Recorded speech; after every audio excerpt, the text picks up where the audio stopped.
what, unlock the back door down here. Is it locked now? Yeah. Well, it may not be. Did y'all come through this No, back? yes, sir, it's locked. It is locked. Okay. Keep it locked, there's nobody will come. Well, It it is, but they're gonna get the back of your head more than they're gonna get the front of it, so. We're gonna use the small bullet. Yeah, and we've got a kind of an additional component to talk about is why Rita's here, because we want to talk about some considerations on solid waste stickers for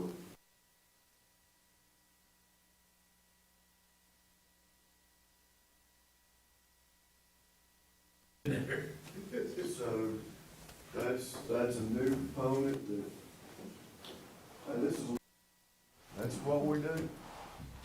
So, I don't think Bill's coming. No, Here we go. he said they just got out of surgery about an hour ago. We're gonna have to run the meeting. We got a minute, Ooh, thank you. unless you're in a hurry. On time airline. Matter of fact.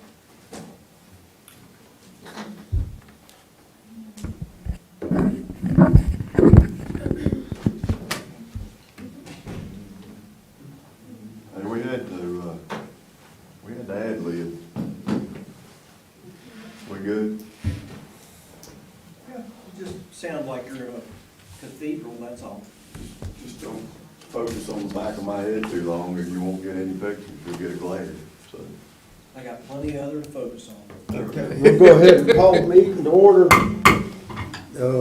Work session for today is on the county budget, 21-22 budget. Go ahead and turn that over to Michael.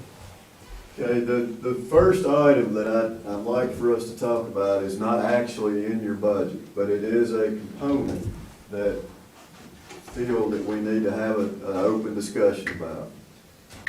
I understand that there have been different discussions about solid waste stickers and fees applied to campers or campsites or what have you across the span of time.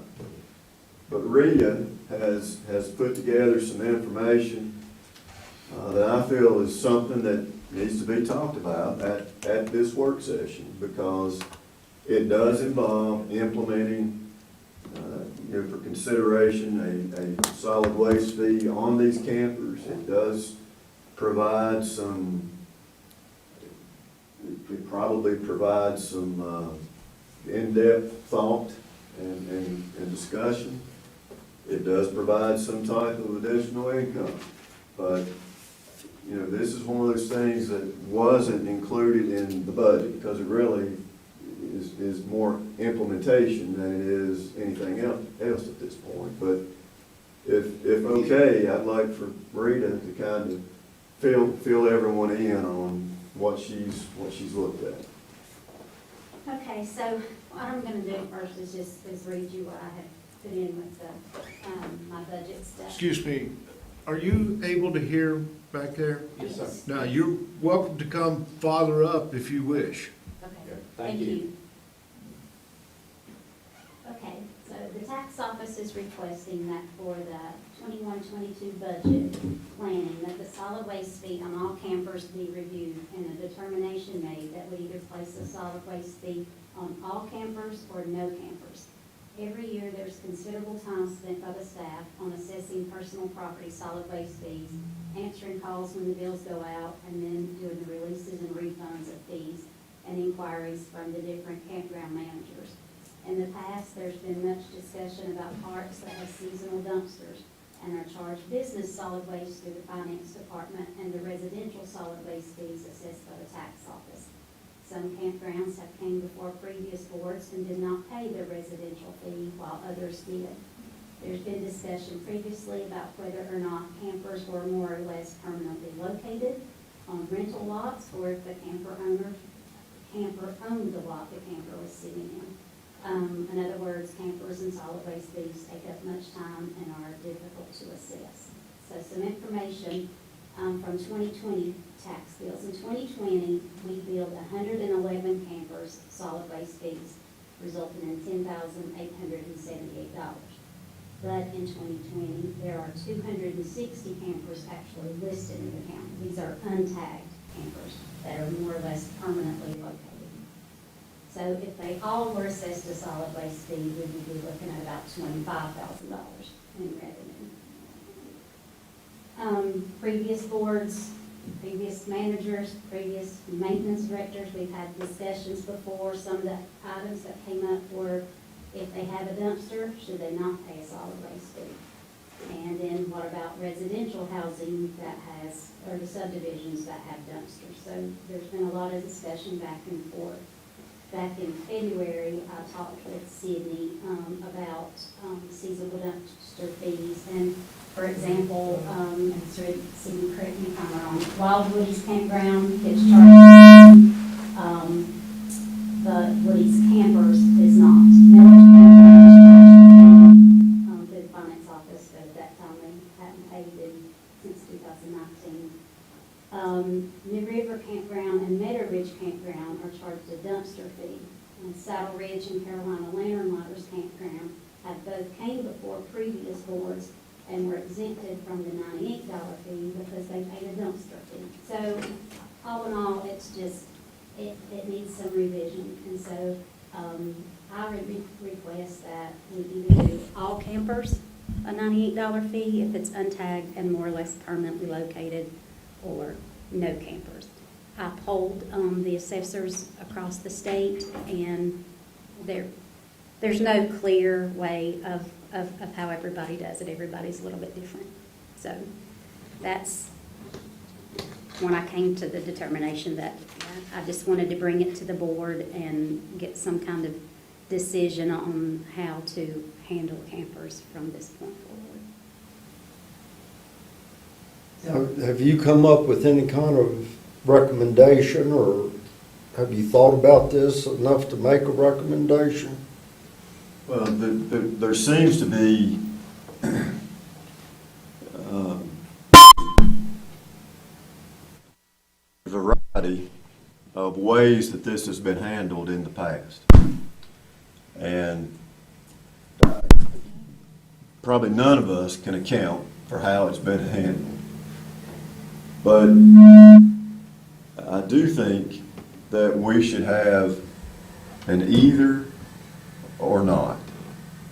I don't think it's correct to allow some the benefit of not, and while requiring others to have that fee. You've heard the numbers. I don't have the histories. I don't have the previous communication between the boards. I don't know the reasonings as to why this one was or this one wasn't. But from my perspective, I would like to have the discussion in consideration of adding this to our proposed budget numbers to require all campers to be assessed that fee. That's the way that I see it. But again, I do not have any of the background information. I don't know why previous boards made the decisions they made. I would just like to see an even playing field, and by doing so, that is how I consider it to be an even playing field. Well, I know in the past, we've had people that had campers, if I remember correctly, they came in and said, we've got a Dipsty dumpster there. Whenever we leave on Sunday, their trash goes into the Dipsty dumpster. That's one reason, I believe, why we ended up that we were not charging the campers in campgrounds that had a Dipsty dumpster. because they weren't utilizing, but we were getting the funds through the Dipsy dumpster that was there.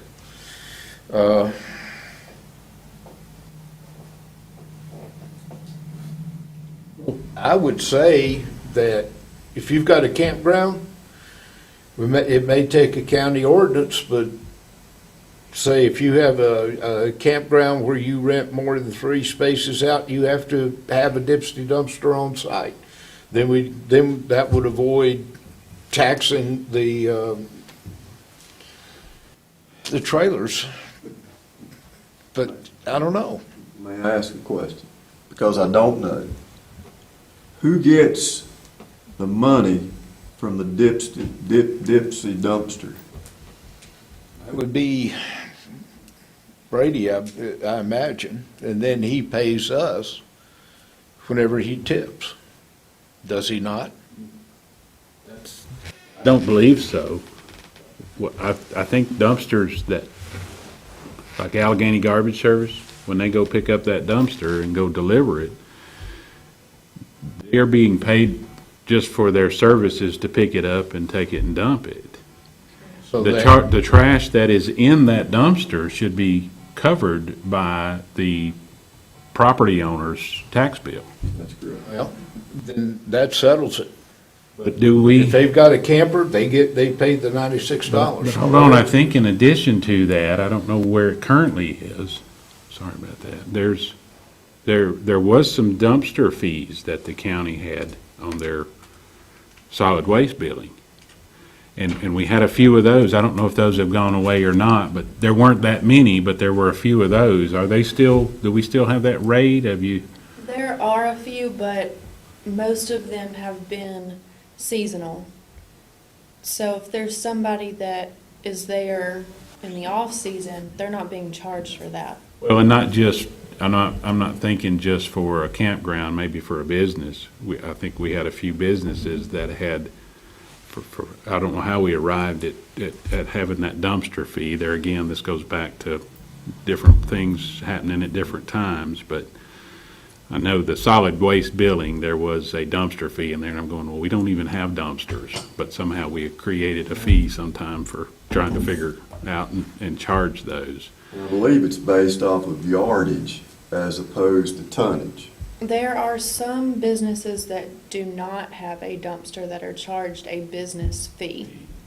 I think that's how most Necessarily. businesses are now. I think it's kind of migrated over to that for most. But yes, the dumpsters But that's where are by to me, that's where I kind of got confused early on, was when we talked about the dumpster. If it was a provider like Alleghany Garbage, they're paid by the homeowner, the customer, the customers, but all they're paid for is their service to pick the trash up and take it. The trash in there is not getting paid for unless we're billing them. And then the billing on these campers it's been all over the place, just so something consistent one way or the other is definitely needed. And then you got different groups doing different things and making pleas to different boards over the time, and that's how it's kind of gotten, I think, muddied. Michelle? I don't have any questions right now, I'm just thinking over. It's, trash is generated and goes into our transfer station. We've got to pay to transport it out. We've got to pay the tonnage. We've got to pay the fees to get it there. I think one thing that I know that since Mark and I have been on the board, we've tried to treat everybody the same. And I believe that's a consensus of all the commissioners. If one pays, everybody should pay. You just can't pick and choose. You're going to be doing that all day long. If you treat everybody the same, should have one clean policy. And I don't know if we need to give administration time to come up with a proposal, and then I guess we need to address it before we adopt the budget, or do we? I think you incorporate it, and if you if you decide to require everyone to have a solid waste sticker or fee, then that becomes effective July 1, and that rolls into your budget cycle. They need to be adopted in concurrence, is what I would say. You gonna have any, if we stipulate that every camper is gonna be getting a sticker, is that gonna place a burden on your staff to get it implemented? Well, anybody who is assessed a solid waste fee gets a sticker in their tax bill. So they'll get a sticker if So they're really, assessed a we need solid to waste make a fee. decision. I'll make that motion, or, And I don't want to preempt anything. I don't, today's a work session. So I want to allow time to think about it until we come back and then talk about it. then let's put it on the agenda for the first meeting in June. Would that be too late? I would like to talk about it, Monday? Before that, yeah, preferably, because, Let's add it to the agenda. and whether or not it's, considered favorably or not, we just need to come to an understanding on it. I think that one thing that we've, all the commissioners have been talking about on their emails is there's a need for another work session next week. Yes. And whatever day we pick, if it's gonna be an all-day session, it's gonna be ever how many hours over 3 or 4 days, then that might give you enough time to come up with a proposal by next Wednesday, possibly. Well, I have a proposal. I don't want it to, I want you to do your due diligence on it. I'm sitting here saying that I think it should be across the board, and whether you call it a benefit or not, I think that each camper should be assessed. But that is only my thought. I think that this is a work session and not we're not passing any kind of legislation tonight. Not at all. And we could schedule that for our next work session, because there's gonna be questions today that'll probably need to be addressed at our next meeting. This is an informational setting, Yes. is what this is. Well, Mark? Just kind of go back into the meat of what you said. Were you recommending or leaning into the direction of establishing a fee for all campers at the same rate of residential properties? Is that the kind of the general thought right now at this time? I mean, I know there's still some consideration of it. I believe that's the number that was put together to demonstrate the potential revenue, was using the same residential fee Yes. that is passed on to everyone. I mean, I think in fairness, part of it is, I wouldn't really, if it generates whatever it generates, what do we do fairly? And I know, because I know some of the things, I'm trying in my mind go back to think some of the, no matter what we do, we're gonna get, some folks are gonna be okay, some are not, and whatever. But a lot of the comments are, we only use it, it's seasonal and that kind of stuff. But at the same time, we have a lot of homes that are seasonally used, and they're still paying the same rates. So, I mean, whatever we end up at, we need to make sure we're all of our messaging is consistent, and that we're sharing the right information to the public whenever we make the change, and make sure that we're all messaging the same thing. And and they may not think it's fair, but you can only get it so fair. I mean, come and stay more.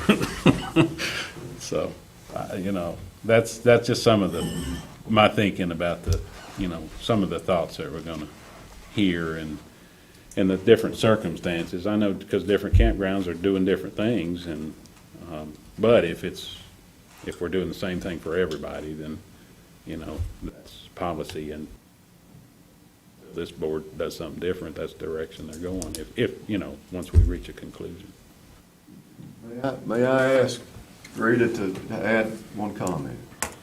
So how does someone who lives out of state, they can still get a solid waste sticker and dispose of their garbage here, even though they don't live here?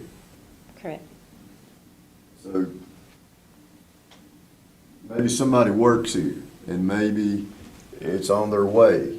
Now, they're not generating that waste here, but they're disposing of it here, which is kind of similar to what we're talking about. I don't know what you'd call those seasonal people, but they purchase a solid waste sticker at the same $98 rate, and that allows them to utilize that facility whether or not they live here or not. Correct. That's a component to it as well. You said there were 111 billed in this year, and if they were all billed, the number would be how many? 260. Less than half. So the ones that weren't, don't take this the wrong way, but why weren't they? Was that because of the changes that's been arrived over the years, that how the certain ones, different ones have been treated? Correct, Okay. yes.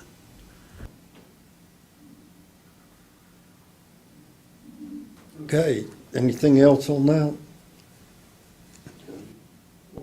Can I ask one more question? Are these, let's say that 260 number, so what, are those campers like sitting in somebody's driveway? So. Or are they sitting on a usable location? Or how are we getting that number? These are untagged campers that property owners, if it's situs in Alleghany County, they're required to list that as personal property, as untagged personal property. So these are campers that have been listed by individuals that they have an untagged camper located in our county. So, It has nothing to do with registered campers at all. but in this situation, I mean, are most of those, or all of those pretty much sitting on a, probably going to be set up to be used, seasonal or whatever? Yes, I would say the majority is seasonal, but I would just caution about talking about seasonal because we have many subdivisions that are seasonal. Right, I know that, but I'm just saying, so like so what if, if I had a camper sitting in my yard that I'm using, or on a piece of property somewhere, I've just got it parked, but I, hook to it and go out of the county to set it up and use it, but it's tagged and This would not have any effect on that. okay. So Now, we're if you looking had at, a camper set up in your yard that somebody was living in, or you let people come stay or something like that, that was untagged and you listed, then it would probably get the solid waste fee. so if I had one in my yard and I'm paying the 98 fee at my house, and I had it set up that way, that would be an additional $98 fee? Is that how it would probably show up? That's the way it works, like if you have a house and a guest house, you pay 2 fees. Right. So that would be the same situation. Any other No, questions? I'm good. Michelle, At John? this point. Nope. Okay, let's move on to the budget. You're welcome to stay. Mhm. Oh, that's okay. Oh, please Thank do. you. Bobby. Before we move on to the budget, we need to set a new budget public hearing date. I overlooked getting it in the newspaper this week, so it'll have to be at least next Thursday. If everybody can look at their calendars. It was set for Monday originally. Make it next Thursday. What time did we set? 1800? 6 o'clock. Okay, 1800 next Thursday. What's your proposed date? It has to be at least Thursday, The 20th. yes. For a 4 o'clock meeting, John? No, later. 1800, so that people that are working, if they want to come, they can get here. 20th. March the 20th, okay? It is for me. So, 6 o'clock, How about the rest of our May the staff? 20th. How about the rest of our staff? Let me ask one question. If that is the date and time, we've already identified that there is a need for some additional work sessions. Looking possibly the 19th. Well, I'm thinking. 4 Why o'clock don't we that start day? at 4 o'clock on the 20th. date we're having the public hearing? And have a couple hours of work session prior to the public hearing. I agree. Yeah. And that way, we're condensing what we're doing. Works for me. 4 o'clock or 3? 4. 4 o'clock? 4 o'clock, we'll have a work session on the 20th. 4 PM, then we'll have the public hearing, same date, start at 6 o'clock. Yes. I still think we need another work session before that. In the commissioners meeting. You have a commissioners meeting Monday. The 17th. Y'all want to, let's see, Bill, What is the requirements on notice for work session? So could they have a work session Monday instead of the scheduled public hearing? We don't, does weekends count? Does that, okay. We could set it for whatever time, it doesn't have to be at 6. We could set it- I mean, we initially said we were going to meet at 6 on Monday, but since we're changing that date, could we now have a work session at 4 that day? Mhm. And meet the notice requirements? okay, Bill is, the way I read his schedule, he's free on Monday.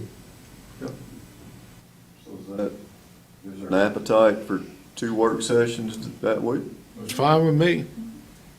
I just hope 2 can get us through everything. Are you sure about Bill's schedule? I thought he had the COG meeting on the mid-month Mondays. Work session. Tuesday, I mean, I don't know if they're still on the same schedule. he's free Tuesday morning till 12, he's free all day on Wednesday. He makes no reference to Monday at our regular meeting. Well, I guess he would have had that public hearing scheduled, Yeah. so he would have been available for that. I guess he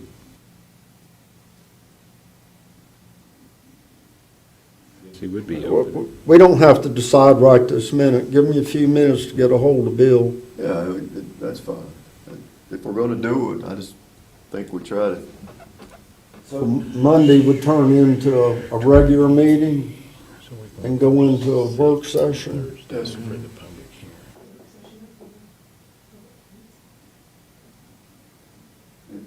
And I guess I would ask this question while we're thinking, and maybe more to you, since you're gonna be here at 10 on Monday for the day meeting, and everybody else is gonna be here at 10 for the day meeting, would it work better, and I'm just estimating, if we complete the board meeting 1 o'clock, we'll say 1 o'clock, would it be better to, take a short lunch, come back at, say, 2 o'clock, and work through the remainder of the day, and that way there's not a meeting and then a lull and then a meeting, if we condense it all?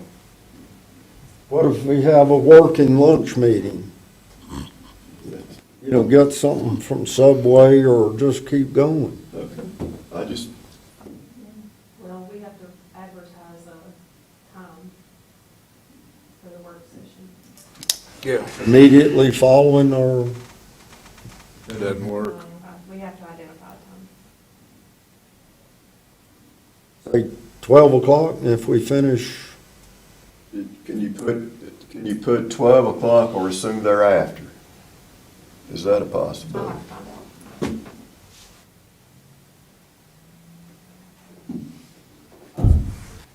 out. 0400.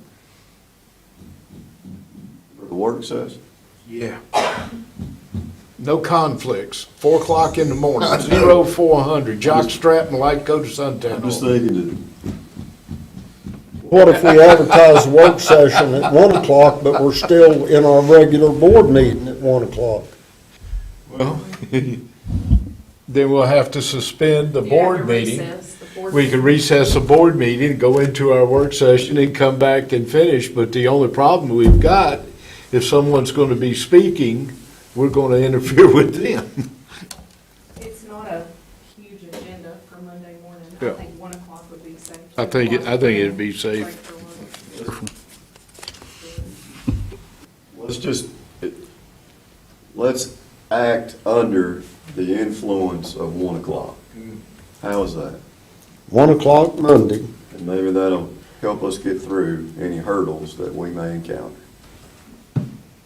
Instead of doing 4 to. Yeah. Let's just merge it. I didn't think it would fly, but 1 o'clock Monday work session. We don't have to tell them how long it's gonna go, do we? Monday's shot. Yeah.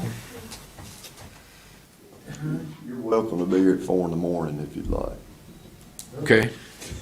You can turn the lights on.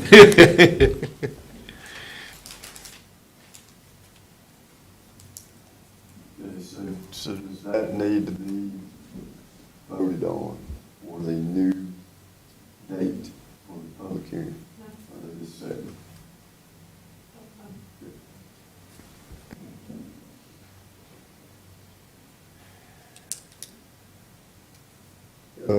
Bill can make that 1 o'clock meeting.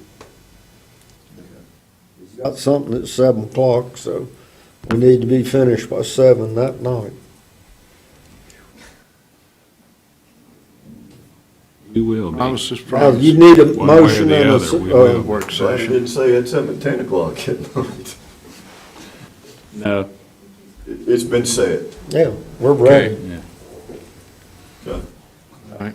Now, I know we've got some in the back that I unfortunately have to turn my back to, but I don't know if there's a public comment time. What is our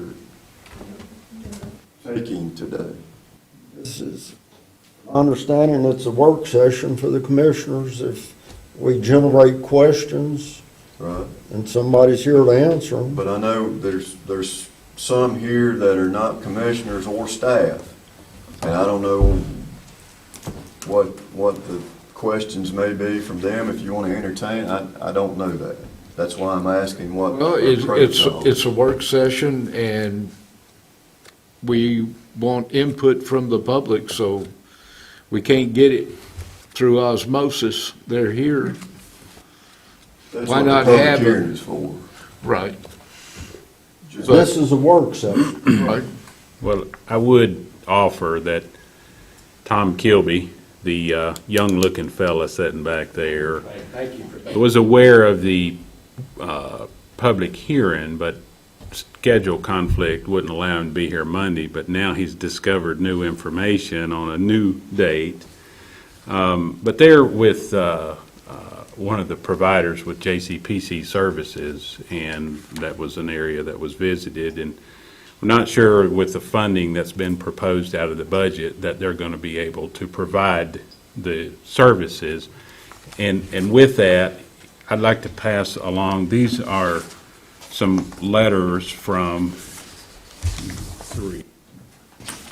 I think you've probably got those. Y'all get a copy of them? These are basically some letters of attachment. Assistant District Attorney Matthew Lovecheck, the Sheriff's Office, School Superintendent of the Schools, Judge Byrd, Chief District Court Judge, Sparta, District Attorney, Sparta, District Attorney, Matthew Lovecheck, the Sheriff's Office, School Superintendent of the Schools, Byrd, Judge Byrd, District Chief District Court Judge, on the program that they are actually representing, which is the teen court. It's something we started doing last year, and would really love to be able to do it. JCPC has very limited state monies, and we're close, but we're probably about $9,000 short of being able to really fund them to where they could provide the services that they need, which is about $90,000. I think in the budget's 81 and change total, and some of that is passed through state money. It's like 69,000 and 700 and something, I think. I think it's 69,775. That are for one of the two, yeah, which is state monies, and then, you know, we've got local money in addition to that of a little over 11,000, which we're appreciative of, but that's just a little bit of, so whatever the board wants to do. Mark, let me ask you, are you proposing that we take our budget out of order and do this while they're present? Well, I mean, I would ask if the board is okay to maybe let them speak on the program. If the board is not, then that's all I can ask. John? Well, I'm wondering, since we now have the COVID money, shouldn't that be a subject where we could move part of this COVID money into? Because I'm looking at the opinion from the local government authority, and I think it would fall in there. I don't think we have that money yet. Which COVID money are we? That 2.1 million that we got under the latest, the 1.9 trillion. And that, of course, everyone knows that is a resolution that we will consider Monday. That may be a source It for could the be. additional funds. We have to basically adopt that resolution to be eligible to Right. participate. So I don't want to get the cart before the horse. That could be a possibility, but I think the question now is, do we want to move out of order on the budget to talk about JCPC, or do we want to take it in the order that it is in our book? This is a work session, it's not a public I comment do not session. want to impose on the people that are here to make a presentation. I would recommend we take it out of order so that we don't take up all their time listening to the minutia. That's a consensus of the board. If that suits your schedule, we'll take it out of order. that's good. Okay? Go ahead.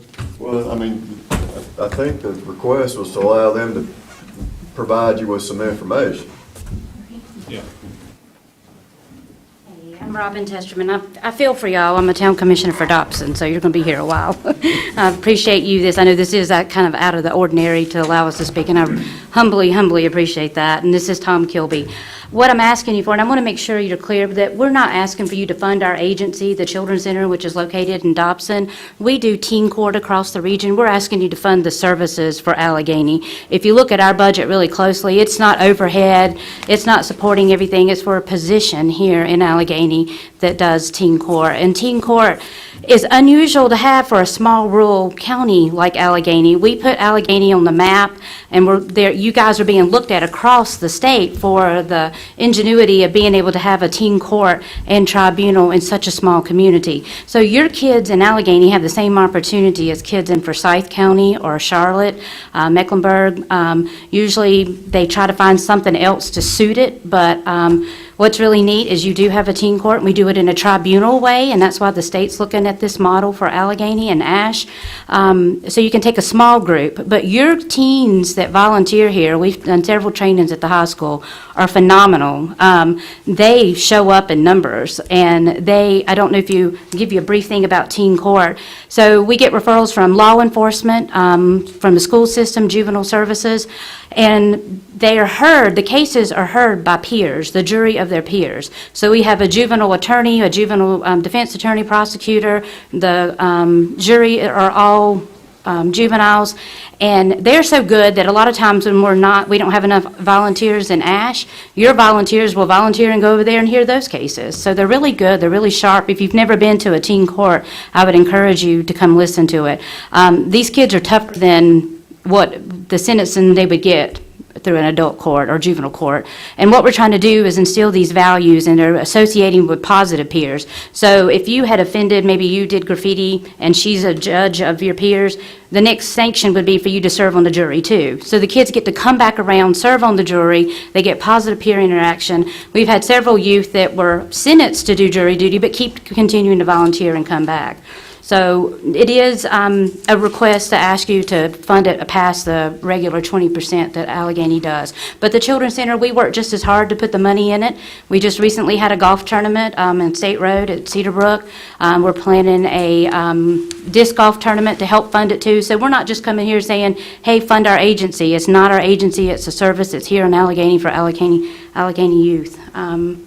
Tom, you want to add anything? And you saw the letters of support. It's been very successful. And we showed them small counties can do it like us, like rural counties like Surrey and Alleghany and Ash. Just briefly to add, the kids that we serve and take referrals on are usually kids that make first-time offenders, low-level offenders. They've made young, dumb mistakes, is what I call it.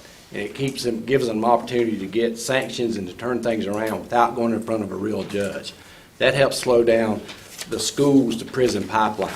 The more earlier, the more often a kid's involved with the juvenile justice system and younger they are, the more likely they're going to end up in prison. And that's a proven fact in North Carolina. This is a program that is aimed at that low-level first-time offender like some of us may have been and made mistakes and help get on the right road. Majority of offenses across North Carolina in teen court is school-based offenses. Well, this year was an odd year because school wasn't in for the most part. Another statistic for you, then I'll be quiet and answer questions if you have them. In juvenile justice world, I worked about 30 years in juvenile justice, and the recidivism rate in juvenile justice in North Carolina, which means a kid coming back a second or third, fourth time, is 30 to 40%, and that's pretty good. The recidivism rate for teen court across the North Carolina nation is 4%. Is 4%. That means kids are learning and not coming back and staying out of the system. I'll be happy to answer any questions if anybody has any. How many youth were served last year, considering the COVID? We've only served about 12 kids here right now, and that's based on a low number due to COVID. We had 13 referrals right off the bat. We started in January of 2000 when the raise the age legislation went into effect. In December of 19, which created the teen court programs to be funded across North Carolina, we had 13 referrals just bam, just like that here in Alleghany County. Because of COVID hitting and schools basically shutting down, those kids weren't in the school system, so those cases were actually closed and withdrawn, the referrals withdrawn by the Juvenile Justice Office.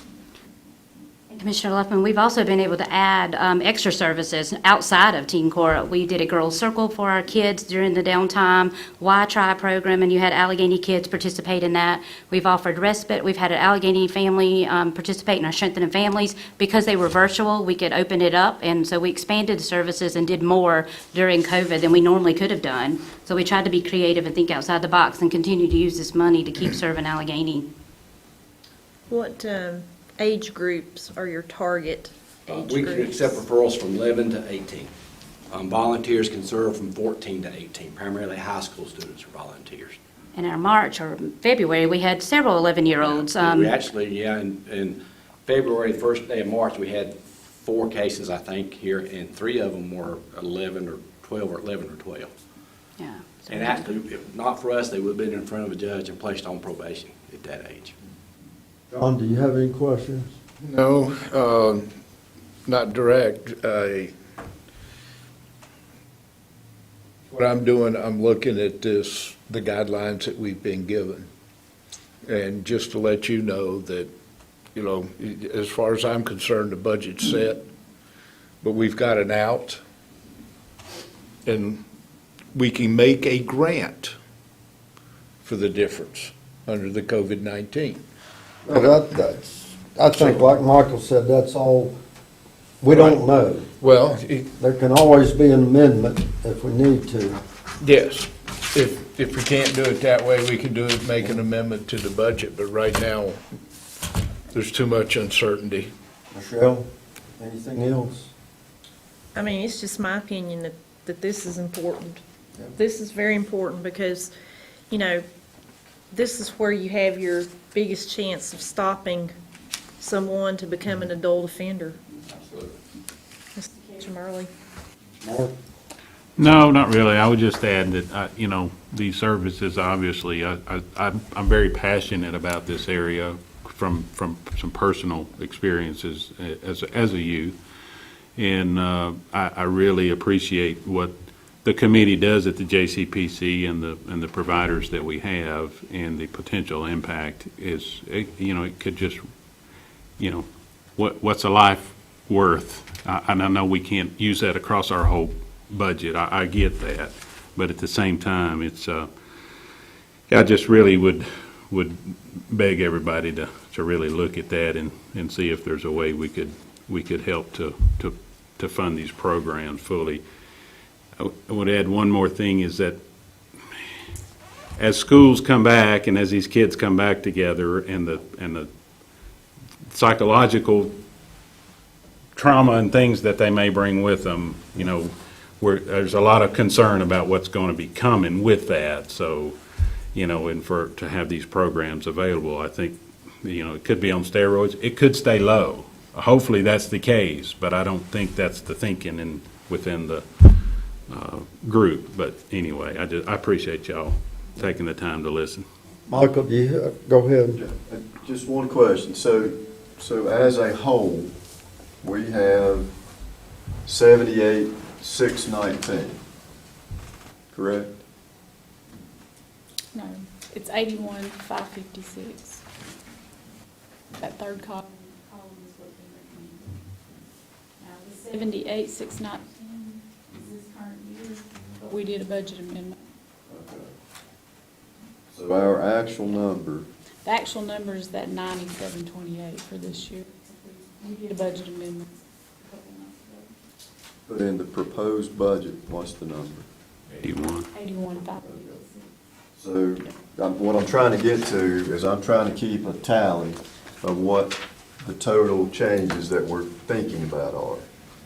So what would be the additional amount over what is in the proposed budget? 8,500, roughly. Our new one's what, 81,556? Yes, that's what we recommended. And what they had asked was, what, 90,589? No, sir, it's 88,716. 88? Yeah. But that was with the 3 programs. Yeah. It's 3 separate programs with the JCPC. You had to add all that in. 7160. 7,160. That is all 3 programs. The third program that was on there was after school. I think it's the kids at work, and then there's the JCPC admin is what's considered the third program, and then us. I got you. Yeah. And I think at JCPC, it was like a 9,000 amount, and I don't have that. I have Chairman Luffman's, Kay Luffman's letter here if you need it, but it doesn't have the amount that we're missing. But it's 9,000 something at the last JCPC this week. And I'm just, like I said, I'm trying to provide a tracker so that when we get done, we'll realize kind of where we are with this. Anything else? Not for me. Thank you very much for I your appreciate what you time. do. We've got a little bit more information here for each of you. You've already got the letters, they're in here, but also some other information, pamphlets and brochures about the Children's Center. Y'all are welcome to have. Make your place. 9172 is the difference between what they Thank you. asked Let me, for if and what something they else got. comes up, if you have any questions, we'll be happy to come back and answer or ask them again. Thank you. Thank you. And thank you for your patience.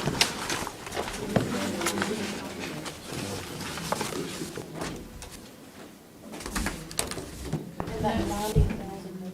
I would get one. Leave you out. Thank you. Thank you so much.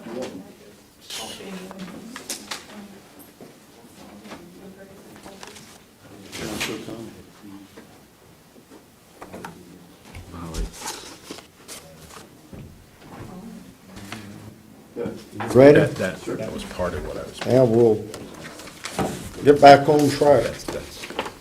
We're going expenditures? Meeting is turned over to you. Well,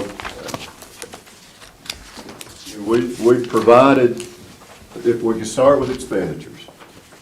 We provided, I think, a booklet form, and then I think a separate was also provided with some additional identifying columns.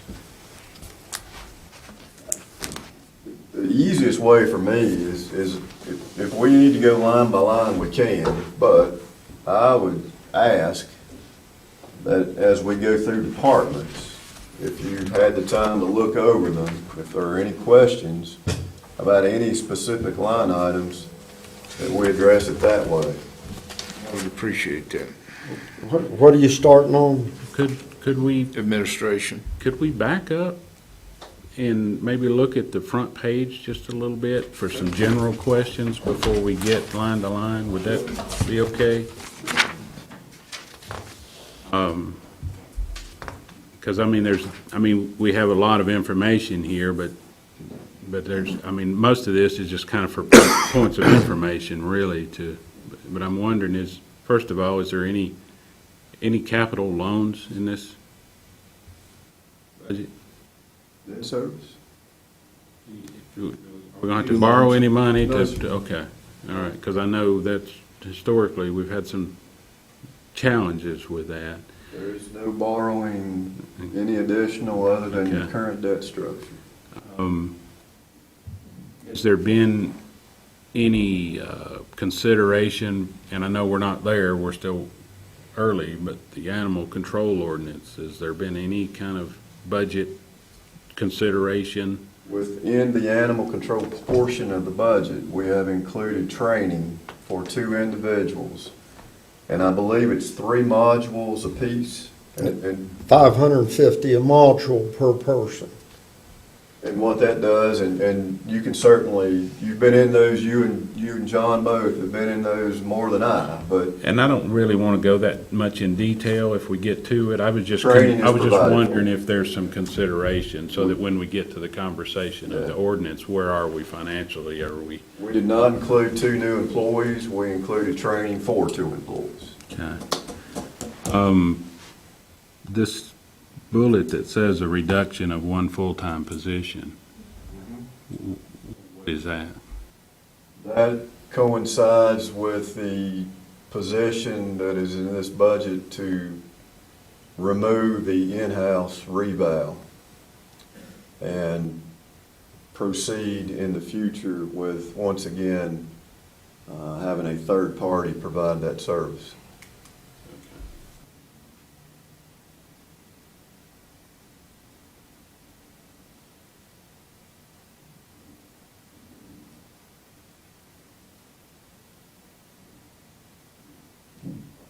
A 2% across the board cost of Initially, living raise?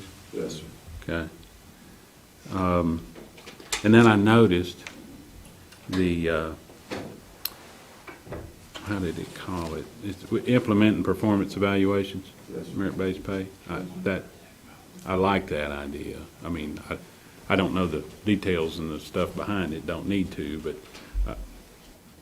good luck, and I hope it's implemented well to where it does what it's intended to do, and I support it.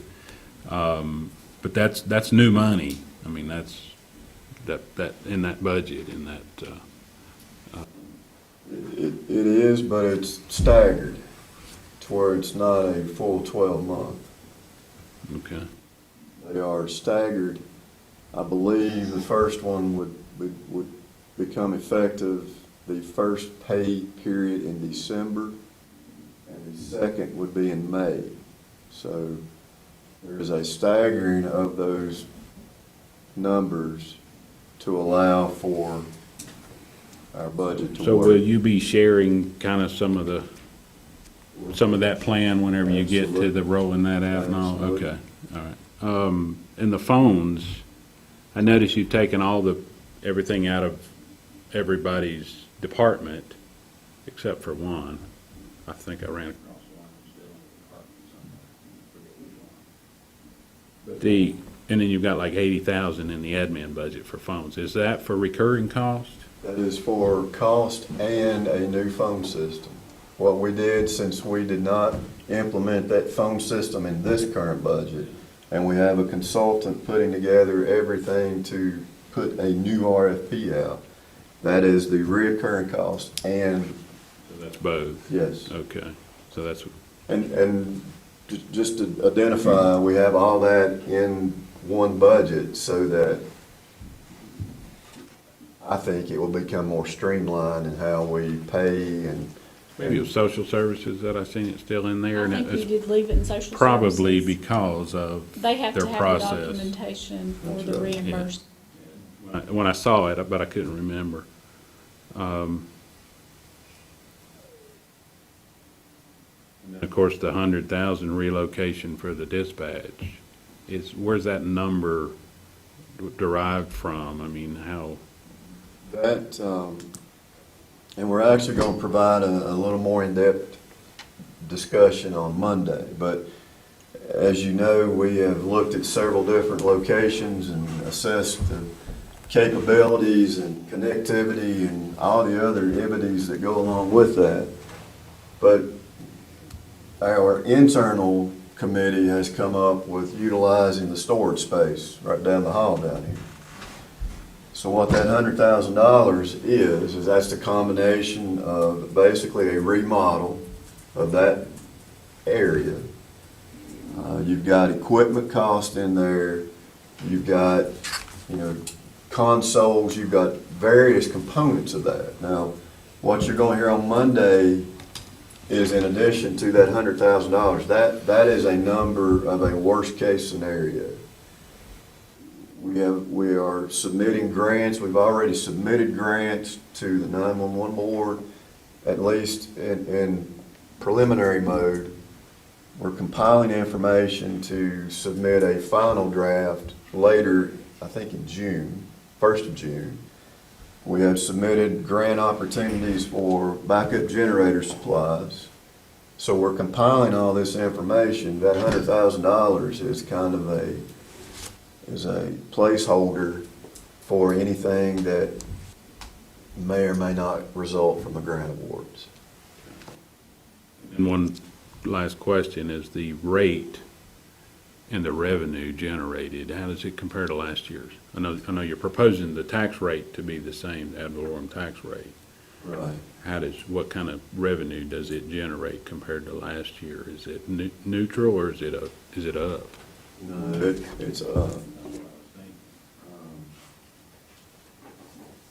I believe offhand, and April can probably correct me if I'm incorrect, but I believe we're estimating, based off the rebate, just about $800,000. Yeah. I think an 8-9 range based on the numbers that I had, but I just wanted to kind of get. And that's Get at a on the same 98%. That's not, Right. Not 100. That's a 98, and I got your discount double check, but it's your 2% discount. We'd apply that too. And we have some detailed paperwork from Rita also. And I would just make a general comment. Again, thanks for the thinness of it, but I did have some challenges because there were some things moved around here and there, and which is fine. I mean, they needed to be, but you might want to fix the name or the label, dues and subscriptions. There's like several that just say dues and subscriptions, but there's a line for different dues. Maybe you could change the dues and subscriptions and add what account it actually is or who it's going to, like the NCACC and COG and the different entities and agencies that those are going to. Just whenever you sort of thumb through it, it's hard to know. Well, you can't know with the information that we have. But I know why it's there because we always had the back pages, so. And some of it is there. Not everybody puts that much detail, but next year we can. I think what the confusing part to me was in the previous was you had them identified, and then down below it had like a total line of the numbers above it. And if you didn't have your formula right, you were summing all categories and you may have doubled up on something. Right. So certainly, we'll make those modifications and we'll tweak it till it's right, but that is a good point. And that's, thank you. I just wanted to kind of go through those, because that's really, there's more questions there than I really have throughout the rest of the budget. I don't have but about 3 other questions in there. There'll be a lot in there. Michelle? I have a few questions. I saw the conversion of part-time veteran service officer to full-time. Are they seeing that many veterans to where they need that? Can I answer that? I spoke with her yesterday at the VFW breakfast. 10% of the population of Alleghany County is a veteran, and she saw 25% of that number. She has over 300 face-to-face meetings with veterans, which puts her well over 25%. How much did she bring in, or the veteran service officer last year? I think it was about $8 million in veterans benefits. A little over that. Yeah. Okay. And that's just veterans, and now you have to multiply that by the family members Right. that it affects. So, 10% or 9 point whatever goes on up and up. So Right. it's a big, I think that adds. Understood. yeah. Okay, I had that question about the full-time position, but that was answered. I may have missed it in here, but will the proposed grant with recycling, is that included in this budget? Okay, all right, I missed that part. And implementing performance evaluations and merit-based pay increases twice a year.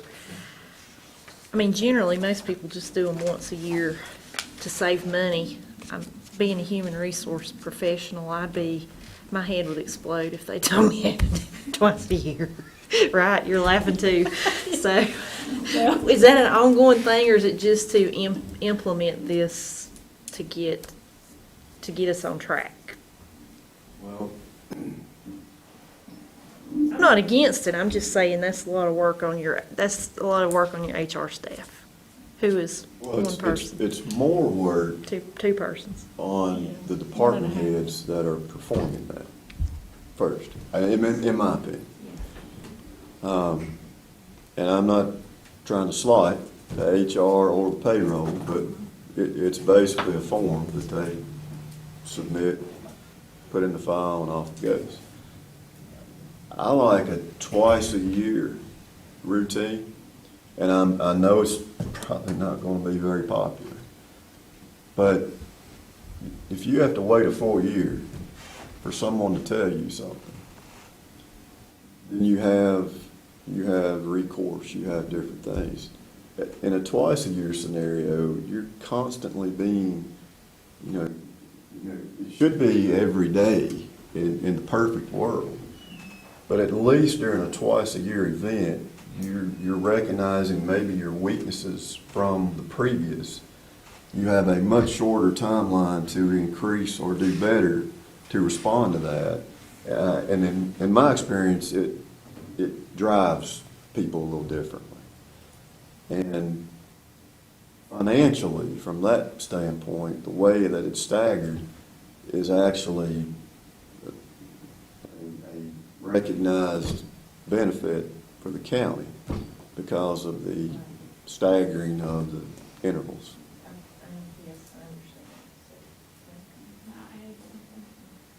One reason we delayed it until December also was to give us time to come up with that plan and how that's going to be. And we're going to have the educational training for the department heads probably about late summer, so they can start preparing for what that's going to look like. What payroll system do we use?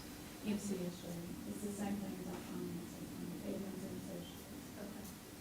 Associates. And if I may, one thing,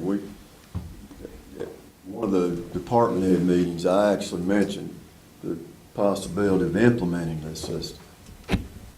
And as you can imagine, there was mixed reaction, and for good reason. Nobody had what I would consider to be a deficient reason. But I understand across the board raises entirely, but I also believe, and if someone is doing it in a much better fashion than the person they're beside, they should be recognized and the other one should be identified. And whether or not that's the proper way to say it, that's how I envision it. And twice a year, you can really get on it and bust it for a couple of months, it's probably okay, and then the possibility exists to fall off. Well, when you're getting it every 6 months, it's a little different. I mean, I don't disagree with you. I'm just wondering if we have the manpower capacity to be able to do this. And, I hope we find that. I mean, I think it's great. I think it should be based on performance versus just the cost of living. In the past, our company has done like different, let's say that we've done a 4% across the board. In each department, you have a 4% pool. And, some of your lower performers may get 1 or 0%. And the other ones will get 5 or 6% of that bell curve, so. Same scenario. We built those full percentages in, but we know we're not going to meet those. One thing that I will point out, and you may have picked up on, or may not, there are 2 positions in this budget that are elected officials. You have your registered deeds and you have your sheriff's department, or your sheriff, that comes directly out of the payroll. Now, I don't have the ability, and I don't think you have the ability, to provide a performance evaluation on either of them. And Voters do that performance evaluation. so this is my question. In this proposed budget, and they're probably going to hear this and see this and come in and swat me, but at this point, we only have a 2% cost of living included for those 2 positions. Now, if someone has an idea on how to rethink that, but I think, and I'll defer to April, I think you've made some calls to some other localities. And from what I remember, they typically give the cost of living only when they're in a performance measure-based system. That's what most do, yes. Which is, Any other what you've questions? got on the board. Michelle? John? Within Okay. performance-based. But I just wanted to be clear. Yeah, that didn't work for us. I mean, I don't know how.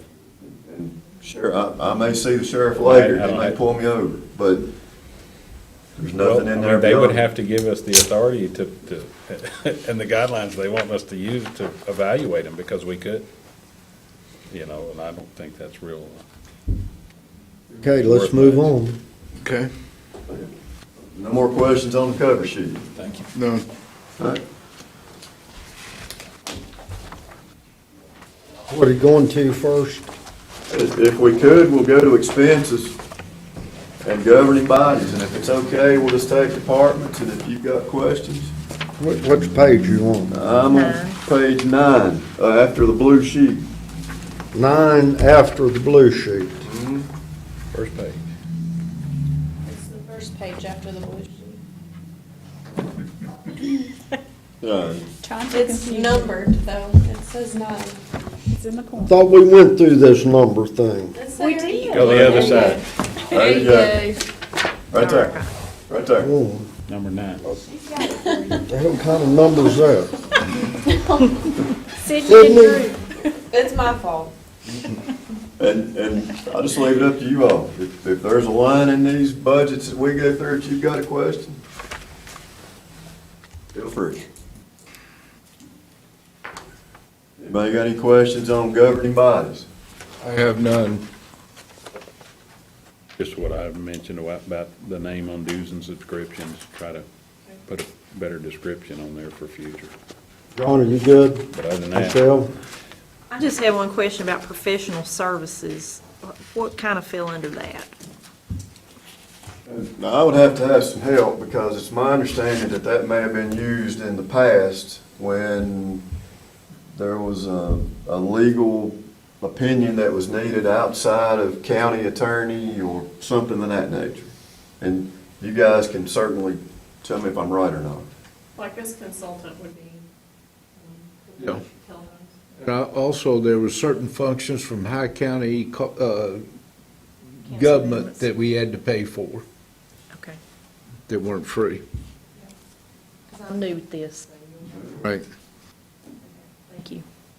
You feel that the county attorney salary is going to be sufficient that you've got there based on recent information?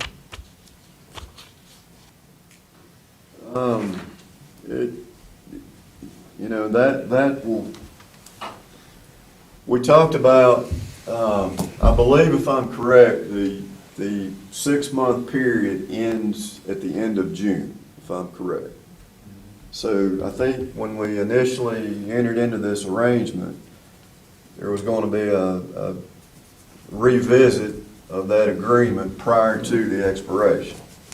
So at your June meeting, I would recommend we have a discussion about that in whatever form it is. But, if you look back at, thus far,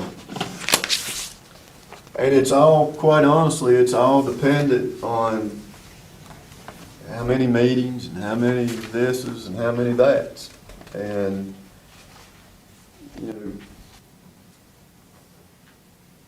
if we run an average of $3,500 a month, you're probably gonna be okay. Well, probably 3,200, but there is months that we are below that in the last 5, and there is a month or 2 that we're over that. And I think for now, for budgeting purposes, I think that number will suffice. Very well. I have no further questions. Nothing else? Next page. Administration. Administration.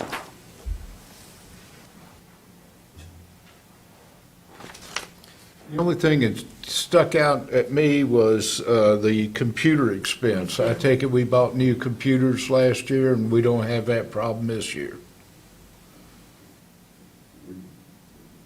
I didn't buy a new computer. Where did the $12,500 go for then? That's for our, correct me if I'm wrong, April, that was for the new email addresses that everybody in the county has. We paid a monthly subscription for hosting of those email addresses. And it's So if we go over voice over IP on the new telephone system, that'll disappear. It could. It could. Yes. That's why you zeroed it out. All right. We're hoping that 80,000 that we have above will help remedy Okay. that. IT budget. Notice there's There's some money some of in it. there. Michelle? John? Good. Mark? We're good. Finance. When it comes out at me as professional services, is that where we are getting ready for outside revals? Is that what we're setting aside, or? No, and I can actually break down the professional services. The $61,050 is the base fee for the audit, the current audit All right. contract, okay? The second one is additional programs, and what they consider programs is like any kind of grant money that the county receives. Medicaid through social services, public transportation, okay. Okay. All right. $2,000 is for the auditing firm actually to do it, what's called an AFIR. It's an annual financial report that's due to the LGC. It's kind of the health of the county budget. The 6988, and I just put the same number that was in this year, we have an OPEB report that we have one for the employees, that is public employee benefits, and what the county's liability is for that. Then we also have one for the retirees that we have with our insurance and all the things that are due with that. We're going to do an RFP for an audit service this year, are we not? It's already in. It's already Already out, thank you. And I will point out that I believe those numbers, we use this year's numbers for budgeting purposes, but I anticipate it to be lower than that. And also on this page, keep in mind that we have merged human resources and finance. So where you see that bottom number, you will not see a number for human resources now. Okay. I had a question about retirement. What was the change there? 12,490 to 16,031. I think that's the probably just merging. adding April, because That she is. used to have her separate. Okay. I And the gotcha. retirement percentage has gone up just a little bit. And Okay. so you should see a little bit of increase, but yes, it is Okay. right. Okay, and alcohol and drug testing and background checks, Yes. isn't that much? We haven't, well, there's $4,000 in the budget this year, and we haven't spent that, because, number one, we haven't had as many employees for last year, and some of that has gotten pushed to the side with other priorities. Normally, yes, we do. Every new hire gets a pre-employment drug screen and a background screen. We check their driving record, if they're gonna have access to a county vehicle. We do, public transportation is required to do randoms, and it's 50% of their, employee base for drug and 2% for alcohol. All the rest of the county employees that are considered safety sensitive, we do 25% on drug and 10% on alcohol. Got eventually four new employees that are going to have to be tested. Correct. 5, We have several. yeah, You could have more than that. yeah. Okay. I will point out, you see the safe vault services? We're doing our best to get out of that agreement. Okay. I mean, It's not working? I don't want to say it's not working. I'm just going to say there are a lot of bugs that we are finding associated with that system that doesn't always add up correctly. We're stuck in the contract. We can't get out of the contract. Okay. How long's the contract? Next, the contract's up I believe it's 3 more years. Yeah, I think it's 3. through this next budget. We are compiling a list of these findings.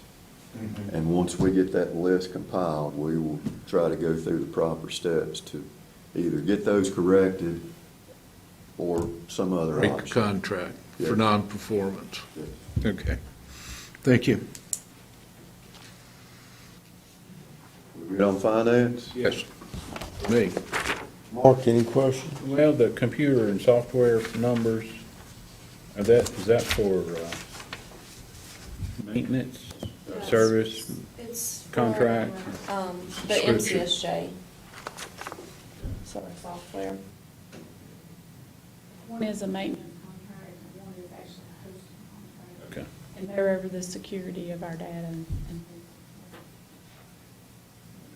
I'm good. Oh, yeah, we're changing departments, okay. And this was actually the old HR department, so those numbers you see all the way to the right, those are old HR numbers. So I just changed it to the IT instead of making a whole new department. Yeah, so just ignore those numbers too. IT, Yeah, this is what's IT. the 29 capital? Any kind of replacement equipment, we don't have an inventory list. So, Right. you know, we went through this budget, and when people were putting, you know, requests in for this or for that, for computer-related this or that, we were trying to keep a tally of what all that entailed. So, you know, we're just putting a number that one of the functions of this new position is going to be create an inventory, determine what user softwares are old and out of date, update. I mean, that's a placeholder at this point. But it's all computer related, It's all related, IT. not a vehicle. Oh, no. Okay. Unless they can drive a keyboard, no. Okay. Yeah, because that's the thing with where we are now, it's basically run it till it dies and resuscitate it and run it till it dies again, and instead of doing any inventory list and proactive maintenance. Not only an inventory list, but a replacement schedule. Right. That's, Yeah. we don't have that. And that's for furniture and stuff too, because they don't have an office set up at this point. Where will This it is a be one-time if it hit. happens? Right beside the finance office where the Okay. empty room is. Okay. John, any questions? Michelle? Anything else, Mark? Board of Elections. Keep it legal. Must be cheaper in a municipal. Are we having a municipal election this year? That's what I was going to ask. Yes. I don't know if she has the information on that I yet. checked with her Monday, and right now, there's no changes. There will be municipal elections this year. But that is subject to change because of the census data being delayed. Mark? Michelle?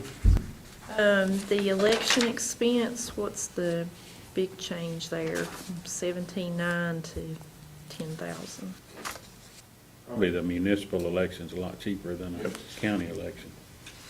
And we'll be reimbursed. Also, we had a couple of budget amendments for them where they got some grant funds. They paid election workers more.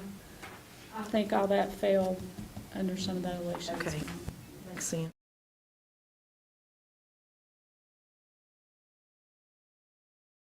COVID grants, got money for the extra cleaning supplies and everything else. She has done a really good job of helping the county out with some of these expenditures that she has applied with some of her grant funding. Really good job.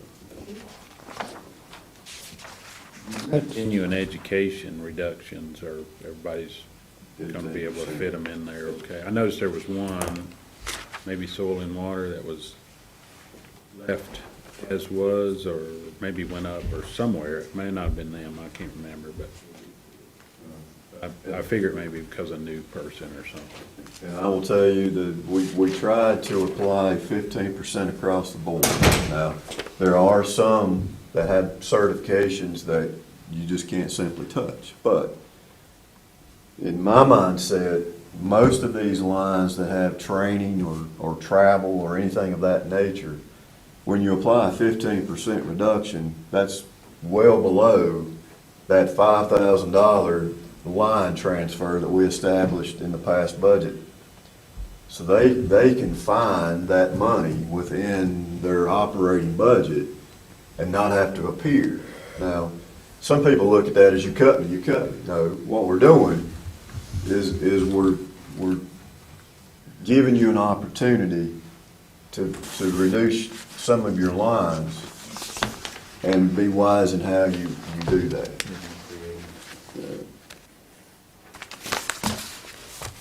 Questions? Nope. Okay. Recreation? Recreation is not a whole lot of change from the current, because we're still in that situation. I will tell you that we have interviewed, was it yesterday? Yesterday. The week gets away from me. Yeah, interviewed yesterday for the director position. And we hope to come to a decision on that by the first of the week anyway, but, Hopefully it won't be struck. hopefully. But these are all just basically carryovers from the previous. I did notice one area of the equipment, recreation equipment, like 4822 was 500. I figure there's maybe something specific, page 17. But- Which line item? Yeah, and actually, Ten. the previous director that was here. 3,400. 3,400 3,400. equipment. Was there something unique there, you recall? Anybody? I know that he got some quotes on several things, but I don't remember specifically what it was, because the previous director did come and have the meeting with them. I think what it The was uniforms? some of the supplies and equipment, like this, there's supplies for all the sports and equipment for all the sports, and I think that was trying to consolidate it, and also, we don't have a lot of equipment left, I think. And Sydney's right. Well, from what I remember, you may have coached last time the sporting event happened, and you may not have returned to gear. So what's left is replacement gear. That's right. There was no real inventory done, and a lot of the, don't know where it is. Yeah. And on line 3,400, the previous director, he has notes of field paint markers, infield something, infield line choppers. It sounds like it's basically field. Field maintenance. Well, you know, we've got to make a decision on that swimming pool. How's that going to be effective? Well, Any more questions? Yeah. Yeah. Swimming pool, what do we, you know, how is that going to affect one way or the other? well, if you look at the first page of the rec budget, under 10, 441, 1501, you will see that in this budget, we don't have a good feeling about that pool becoming active in its condition. Okay, I'm just looking to deduct something, you've already cut it. Okay, We cut part-time also, cutting out the lifeguard pays, yeah. So could we, with that pool conversation, and Steve was here, and was going to try to engage in some type of a conversation there. Has there been anything, have y'all had any conversation that you might could share? I'd be curious to know what's the thinking behind. Sure. Steve Mason was here at your last work session, but unfortunately didn't have an opportunity to speak. But we had him in, and we talked about a couple of different things. And while we had him in, we talked about if there was any interest in possibly the county and the wellness center kind of linking up to provide an opportunity for some pool resource. And he wasn't close to that. That was what that work session was going to entail, was to kind of dive into it. You know, we have some slides, we have some a filtration system, we have different things that could be of benefit at the wellness center, either in the existing or possibly a new area. And I think we just kind of wanted to establish that discussion and see what see what came from it. Now, if someone has a huge desire to revive the existing pool, that's not in here, because the condition of it is simply, The earthquake damage not being utilized, It's got to be upgraded to ADA standards if we touch it. I would Cost look a mint. forward to this, another work session with the Wellness Center to see if we could come to some type of agreement. Yeah, It supports the school system, plus Sounds like it a supports the potential- county. good And, conversation to have. Like Michael said, there's a lot of stuff that we've purchased. There's a possibility. They could use. That could be utilized for an outdoor pool. Well, I mean, just taking one step further, I've often wondered if our, if maybe we could share a little bit in some of our recreational events and their personnel over there, and maybe help with some of our needs with getting some of these fields and things, and kind of seeing if we could maybe extend the conversation beyond the pool, just to see if there's any possible help that we could be to each other, because that's what they're about, is that type of stuff. I mean, I'd I'd throw it on the table myself if the board would want to talk about other possibilities. I think it's a work session topic. Yeah, I think that's one of the lists for a work session, is the pool. Okay. we're good on the recreation so far? Yeah. The mowing, there was a big difference there. Is what was, Who's doing the mowing? Which line is Uh, that? The contract, 0207 on page 16. It's like the fourth one down, board. Yeah, basically what we have done prior was a contract with a third-party individual that done the service. We removed that. Our maintenance department is now assisting with that. Now, the recreation director themselves will also have a component in this, but Okay. it is more of a county function now than a third-party function. Makes sense. when you say assist, will they be Questions? doing it Michelle? in-house, or some contracting, or all in-house? It'll Okay. all be in-house. Okay. And we've already taken steps to have that done. Anything else, Mark? Economic development?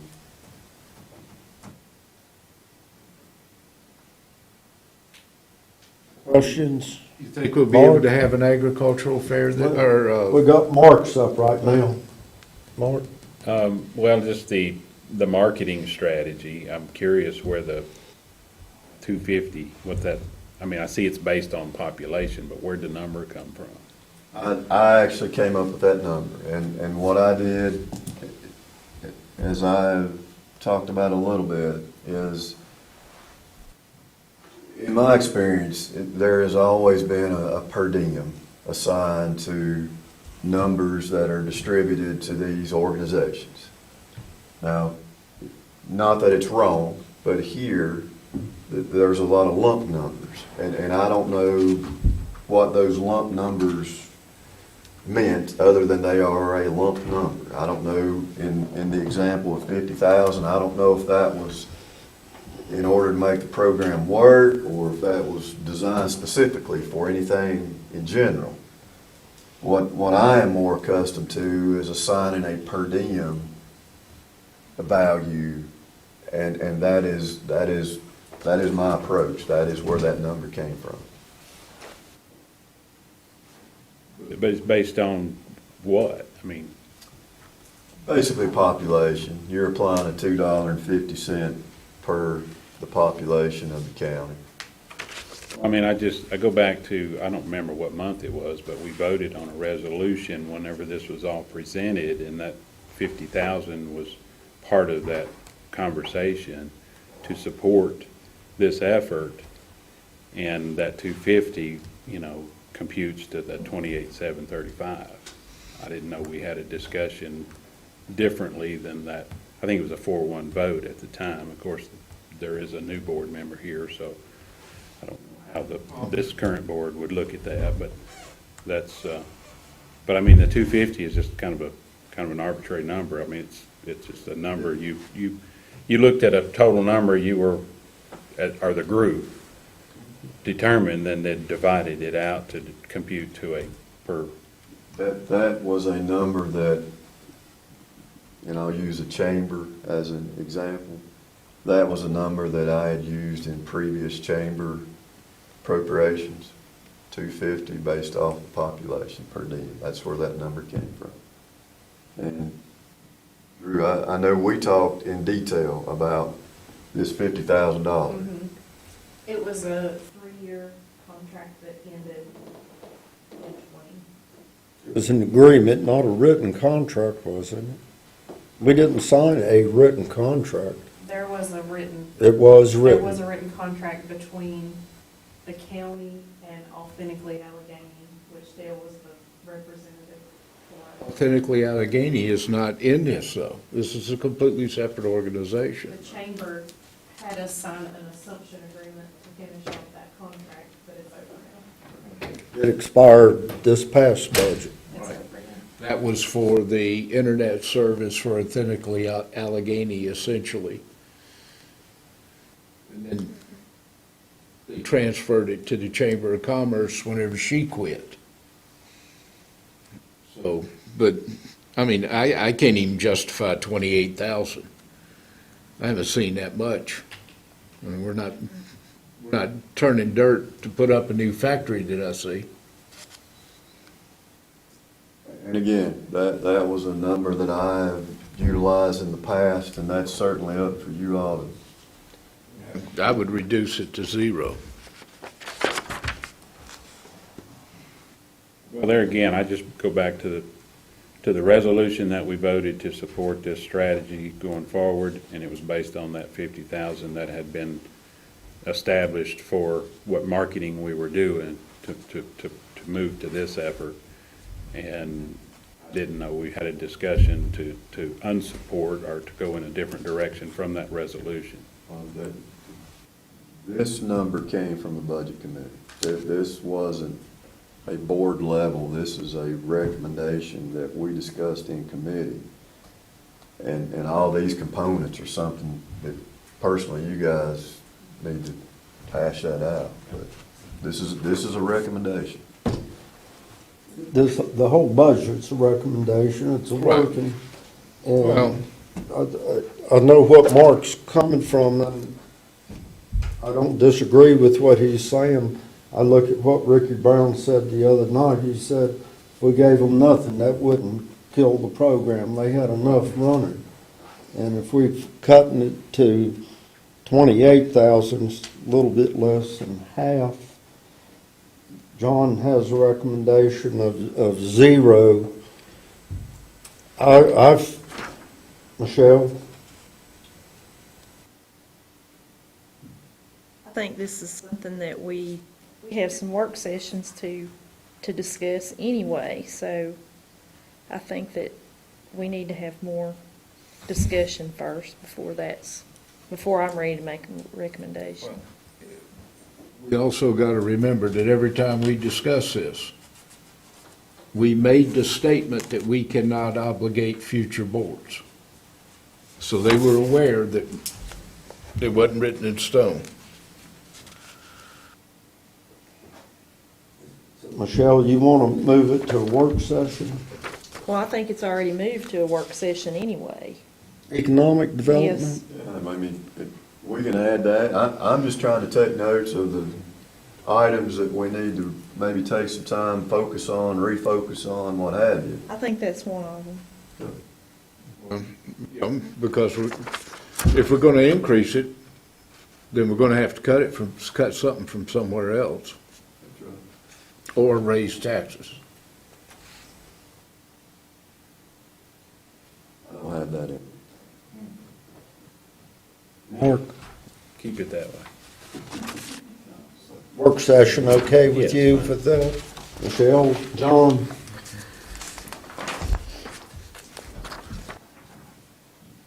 Tax administration. Talk about positions, what's happening with positions, just, Yeah, you mentioned the revow and the change, and then it looks like a new position? it is.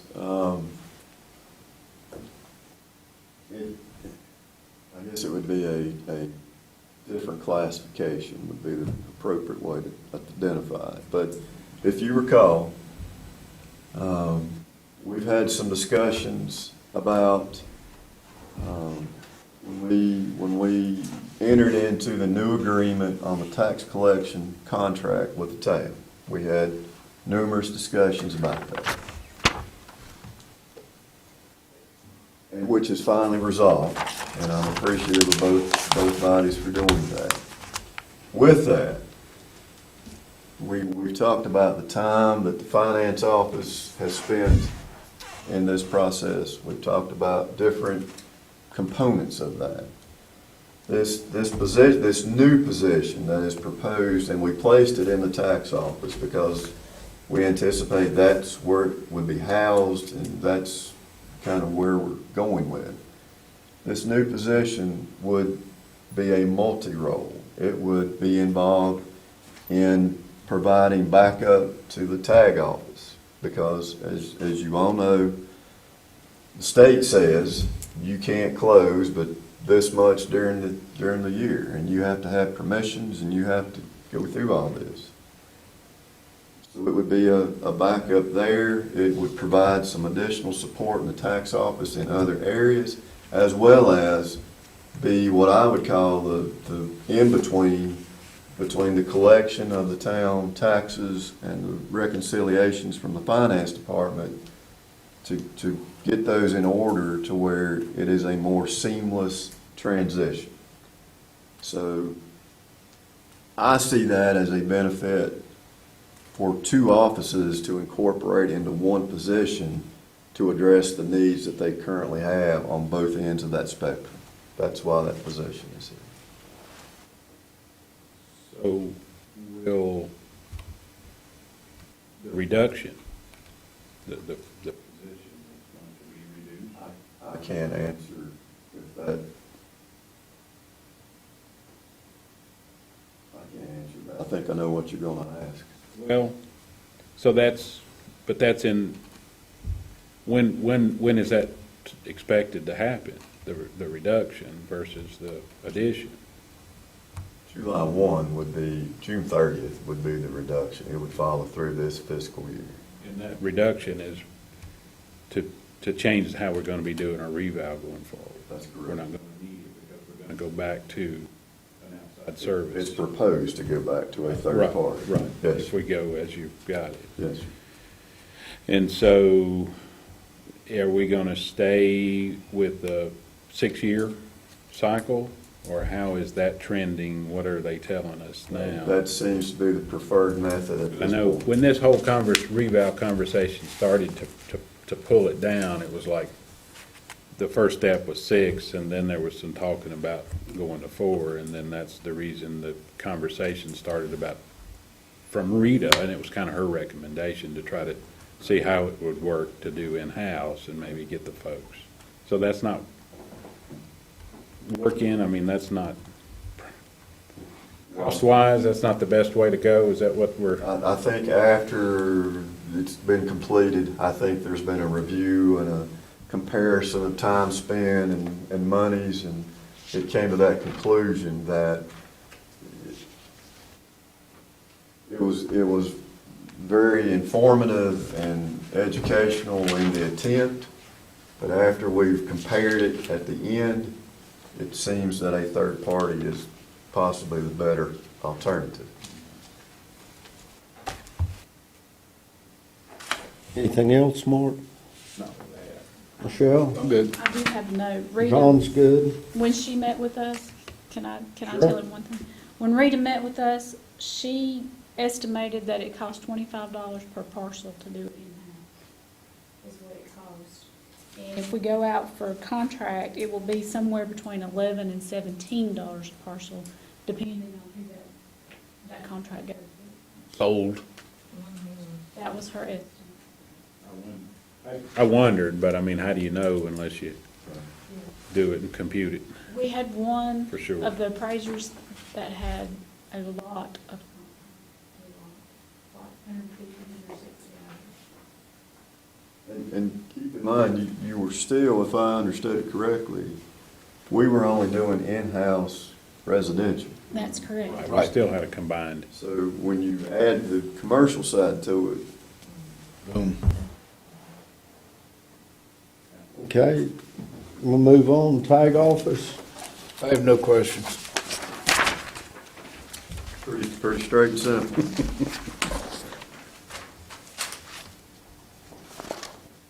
Mapping, any questions on tag office? Mark?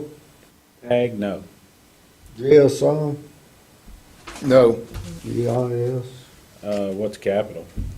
Computers, they're operating, that's the one department that we didn't figure in, the IT. The server, is that? Well, if I Or are they remember, talking did that about tell me the they were desktop? running Windows 7? Windows 7, yeah. You've got to do. Do I need to expand? if it'll suit everybody, let's take a 5-minute break and come back at 10 till 6. All right. So we're gonna come back on the register of deeds? Yep. Okay. You're coming back no matter what. How long are we going? What time are we going to?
Resume. I'm ready.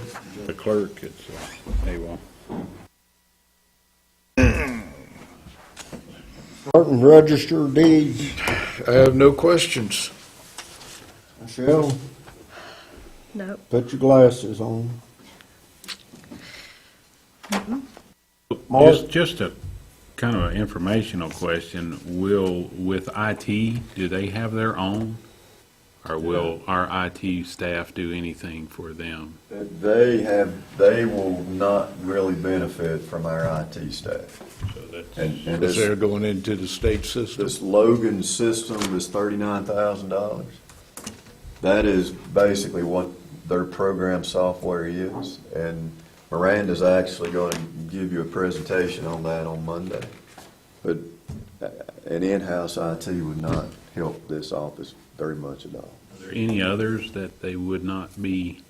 I know some we have specific programs and things that may have some and I mean, is there any others that we could? Just finance, tax, and register of deeds are the three big ones. It would provide, That's proprietary. but would our IT staff provide, like for the sheriff's office, DSS, this building and the old county building generally? Generally. Okay. Public No, I'm good. buildings. Public buildings, okay?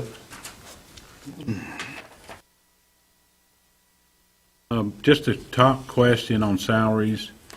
Was that from the difference from the right column to the proposed? Is that because of, I don't even know what, Several where we new- had vacancies or we? Several new employees starting.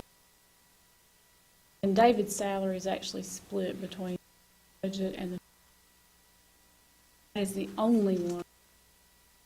Used to be before, there was like a 90% here and a 10% there, and a 80% here and a 20% there. Yeah. It's all more uniform now. David is the only one that's split. Question, John, Michelle, anything else, Mark? Take your time, we're in no hurry. I do have one question. Go ahead, Mark. Go ahead. Go ahead. The tennis courts, what kind of shape are they in right now? I haven't They're good. necessarily. Are they in good shape? Best shape they've been in years. Okay, good. They have, you know, drive up there if you hadn't seen them, you'd be impressed. Okay. I mean, unless something happened in the last few weeks or something. I didn't know if the earthquake We did can go anything to there, them. Anything else? Sheriff's Department? Sheriff's Department. Please bear in mind that ammunition cost, that's where he hides his drug money. And I doubt $10,000 would cover the ammo this year if he can That's what I was find getting it. ready to say. If he can find it. Questions, John, None? Michelle? What kind of pad do we have built in case fuel costs really go through the roof? If that were to happen, and I don't remember which line item that we assigned it to, but we have an unassigned fund balance number in here. And it's at the very end. Now, that number is set up to be able to build your fund balance. But if there is an emergency situation, we'll utilize it. Just like this year with the earthquake stuff, we had to have front money to get these invoices paid for the repairs. That was our only option. So we just kept cycling through. We'd spend it out, get reimbursed, and cycling it through. But that unassigned fund balance would Okay. kick in. And also, you've got the ability, that you were talking like, you know, the department heads would have an opportunity to kind of get creative in places. You can always do that from the management and could kind of go and look and see if there's maybe some other areas that are performing better than anticipated. And you've always got some things in places like that. And we've done that this year. What's trying to be, I guess, ingrained is creativity. And I don't know how much of that happened in the past. I can only look at what's going on now and in the future. And, you know, this is a tool for many things, including creativity. So I like trying to inspire people to utilize that.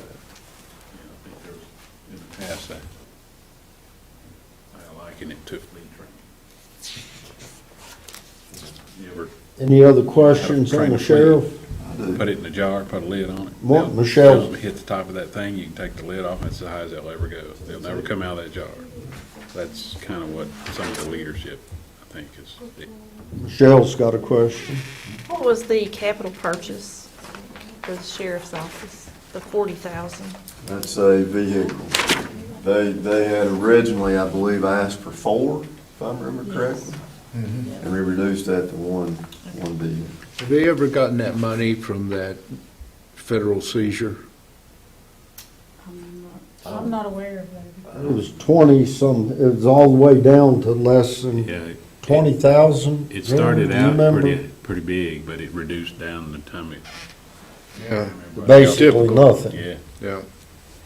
Also, Okay. that professional services, it didn't appear to be any before. Is there a change there? That is basically, as we all know, sheriffs, they have their own way of operating. But in doing that, they need an immediate response from an attorney. You know, instead of tying up the county attorney for every little thing, this right here is a plan for them to utilize, like, is it risk management? It's something similar to risk management. Yeah. A team of attorneys. That's it. Yeah. And that's their ability to utilize this professional attorney group as opposed to incurring cost on the county. So will that attorney. be kind of like a membership to that and then a I believe Or- that's or- what it was. pay-as-you-go It's a type thing? Okay, all right. It's 24/7, 3 o'clock in the morning, they can call That's right. and get an opinion. Okay. Next is dispatch. Oh, I'm sorry, go ahead. Yeah, April just reminded me, there is one item, I don't know the line item just yet. 1105. 1105, cell phone. You'll see there's nothing there. So what happened was we had a discussion internally about, I think we probably met for 3 months now, trying to get the whole cell phone issue worked out. And I think we've come to a resolution. And inadvertently, in coming to that resolution, we did not fill in a number there. So I will tell you now that number, there needs to be a mechanism to add the 20,800? That's what was requested, but I So- don't know that we need that total number.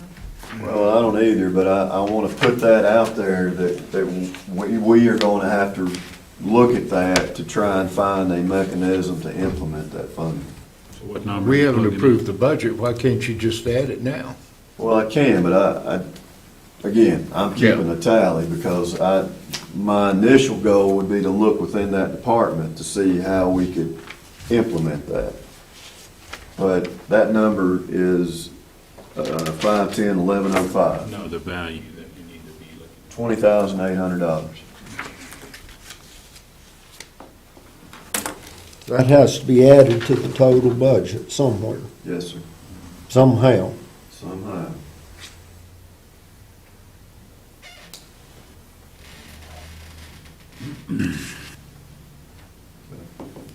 Thank you. And anyone else?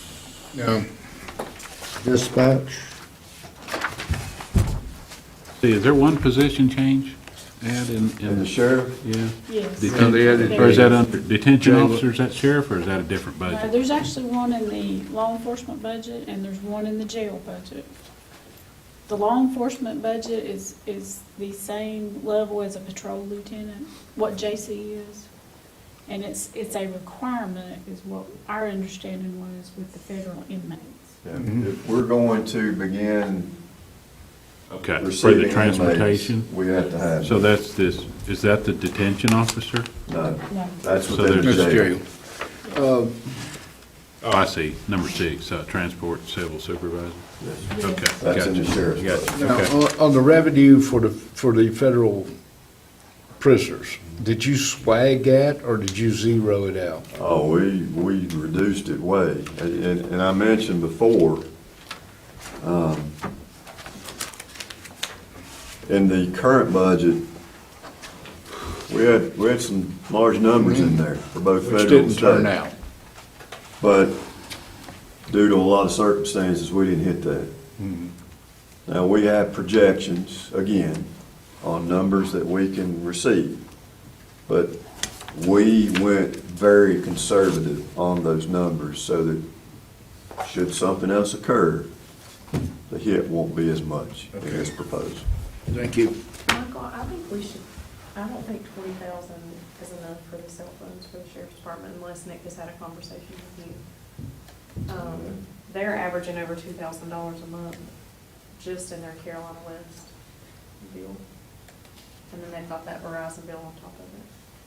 It's a little bit more than the $2,000 too, right now, if we stay where we're at. I think 25 would be closer to that rather than 20,000. Instead of 28, I think it needs to be at least 25,000. And I just have a question. If someone asks for an amount of money, I would hope that they've done their homework, not saying that you haven't, but when someone requests a certain amount, I hope they've done their homework to ask for that amount. If they fall short, whose fault is it? So, I get that. If we want to be positive in that and provide that additional funding, then I'm fine. But I just want to point out, that was a number they requested. And if they requested it with the wrong information, okay, but there's a lot of different mindsets in budgeting. You know, it's easy to reduce, it's easy to reconfigure, it's easy to give someone what they asked for knowing that it's not going to be enough. But, you know, these are all things that go into the budget game. So if we want to put 25, I'm fine with that. I'd stay with the 28. They requested how much? 20,800. 20,800 is what they asked for. If that's what they what requested, we're giving I'm them. comfortable with giving them that. And then if they go over, they can find it somewhere in their budget to make up the difference. That's what they got a budget for. That's it, yeah. Stays at 20,800 for now. And that also is less than the $5,000. I go back to that. That difference is less than that $5,000 that they have to come before the board Right. to do a line item transfer. Now we're at dispatch. Well, can I ask one final question on that position? So, if these federal inmates they're not happening yet, right? Or are they? Or what's the status? Was there 5? There's 5 or 7 over there currently. Okay. Yes, they are already. So they're starting. Yes, they are. So okay, my question was gonna be the timing of the position versus the need. So it sounds like we're coming along. We have identified that we're trying to establish goals or parameters. And when you reach, you know, maybe you go from 5 to 9, and that kicks in that position. Okay. So it's not going to be just a flat. Right out the gate. It'll be Wait till we get there. when we can get to that level. Okay. I'm done. I'm good. Go ahead. Okay, we're at dispatch now, Okay. page 29. Yeah. You know, the big change there is the 4 additional dispatchers. Now, as I stated, this is 12 months of 4 additional dispatchers, but reality is that won't happen that way. We're gonna implement a couple, we're gonna see what it does and go from there. Bring them as needed. That's right.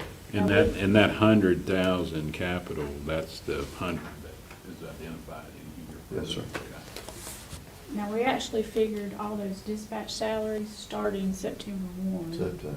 Yeah, but the same, But there's 9 months, right, so in the end, it kind of washes. right. That was kind of our average that we came up with staggering them. So, On your computer expense. See, it's 0, but we know that we've got to upgrade to Windows.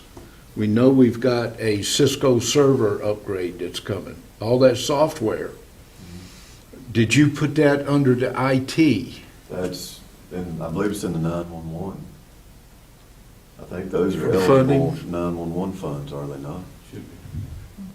They should be, you would think, but you would think that if 911 was paying for them, that they would have already installed them instead of being 7 years behind.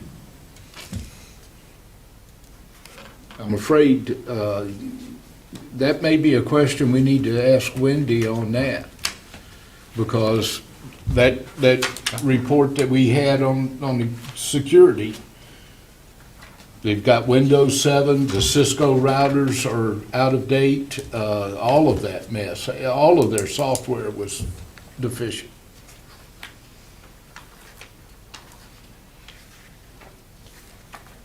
We can certainly look at that, but Well, if 911 won't pay it, you may be able to slide it under that 100,000. or it may be eligible under the grant.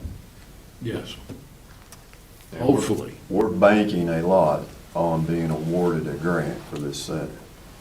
If there is not an award for that center, Oh, man. I am not certain we're gonna move that center.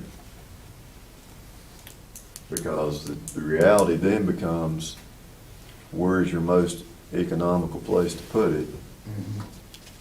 And, you know, in discussions with the radio consultant that we've been talking with, you're probably, and these are his numbers, not ours, but for a tower and the associated equipment, which would be strapped right out here somewhere, we're borderline $100,000 on all that. That's According to cheap. him. That's cheap. So there are a lot of components in this move that may or may not determine if that center in fact moves or not. Okay. Or winning, but Or when it which budget year, not now. Weird. Okay. It's gonna be, that's a big puzzle piece right there. Questions? Good. Mark? Dispatch, Lauren Gap? I have no problems. It's a wash. They were all like that. They pay us. Do they They reimburse us. reimburse the penny for county? penny. Yeah. Okay. For everything. There's a percentage though, April, right? there's a percentage on separation allowance from one that has retired from out there. Teddy Smith has retired. Okay. So we're still paying the separation allowance until he's 62, and there is a percentage on that. Okay. There's also a small percentage on the health insurance, and I believe it's 25%. But we incorporate our liability insurance and the workers' comp and other things, and it basically is a wash. And they pay for all their equipment and vehicles. They do. Buy their own cars and everything. Animal control, anything else on deputies? Animal control? I'll No. point out under animal control, that's if you look at 513-1400, that $4,000, that is the training for the 2 employees we talked about earlier in the session. And those are existing employees. That's correct. In maintenance. That's correct. Maintenance and repair, is that over at the Twin Oaks facility? Okay. All right. Now, I will tell you that there's going to be a day when we're really going to have to look at the shelter and You know, we pay a lot of money to have that septic pumped every so often. So I know there's been different conversations, and I hope in the coming days we'll be able to meet with some DOT people. But part of the problem out there, I believe, is surface water influence, and looking at ideas on how to reduce that. And then once that's addressed, you know, the looking into a possible grinder station in between the, you know, the box and the line, something to help chew up some of the grit and debris that goes through that system. But right now, I think we're okay. When it rains real hard, they've got to pump it. When it's a dry spell, they don't have to pump it because you don't get the water off 221. It all drains into their buildings. Any other questions on animals? Maintenance of court-related facilities? I have no questions. Mark, anything?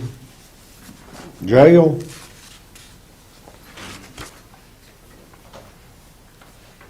Just capital. Questions on jail? Michelle? Mark? The capital, That's 8,000. the door locks, correct? That's they're systematically increasing or upgrading the door locks. That would be on the female side, because we just replaced the door locks in 2017. I think they're replacing a few at a time. Yeah, I don't know if I don't there's been a think complete it's- upgrade. There was on the male side. Okay.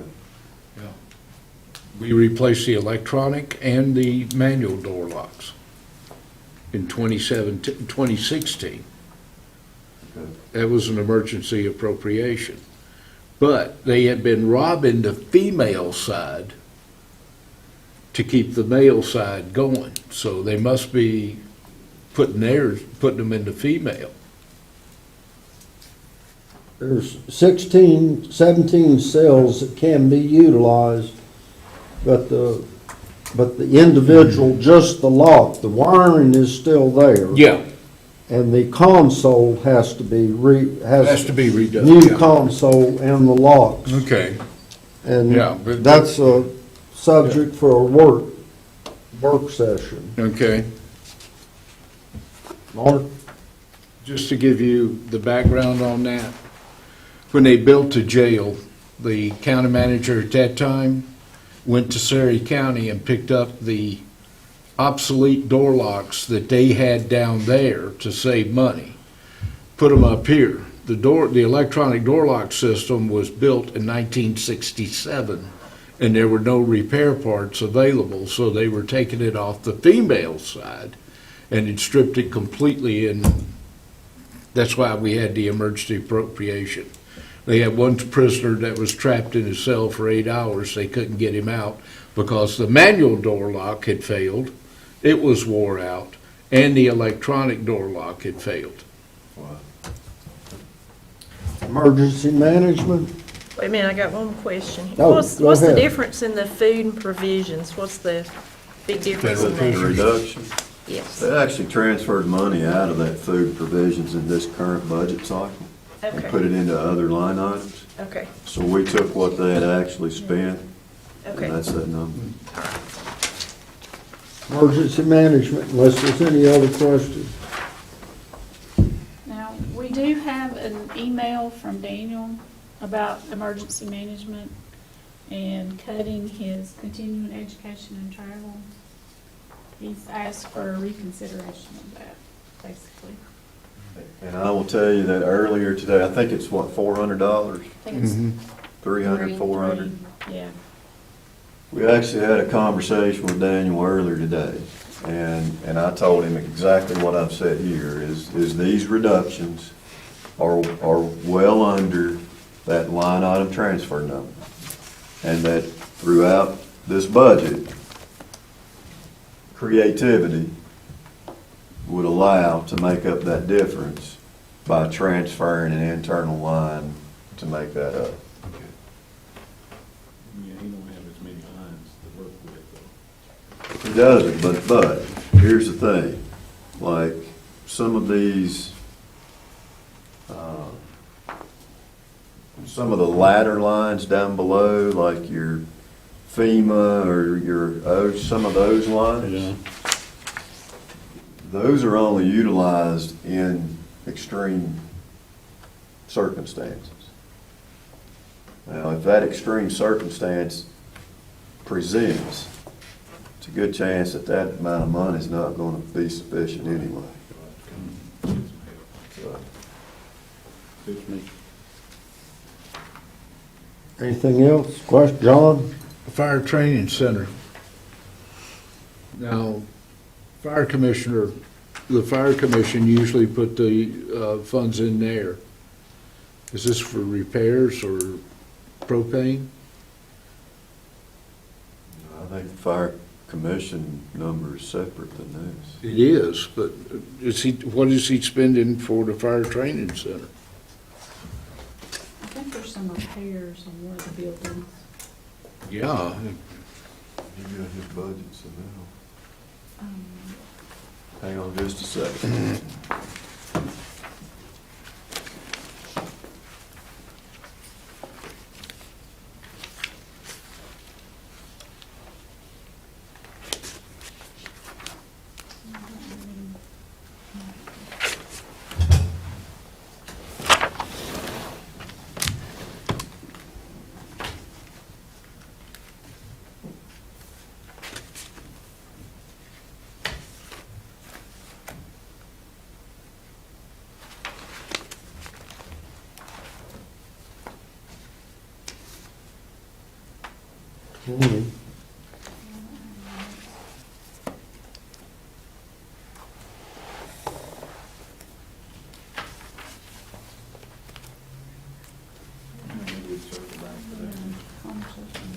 Let's just, if we can, we'll find out. Yeah. We'll come back Monday.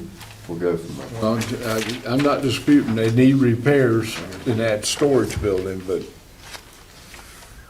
it's the first time I've seen it. Other than that, I have no questions, Bobby. Michelle? Mark? Good? Go ahead. April's still looking. We'll go to building inspection.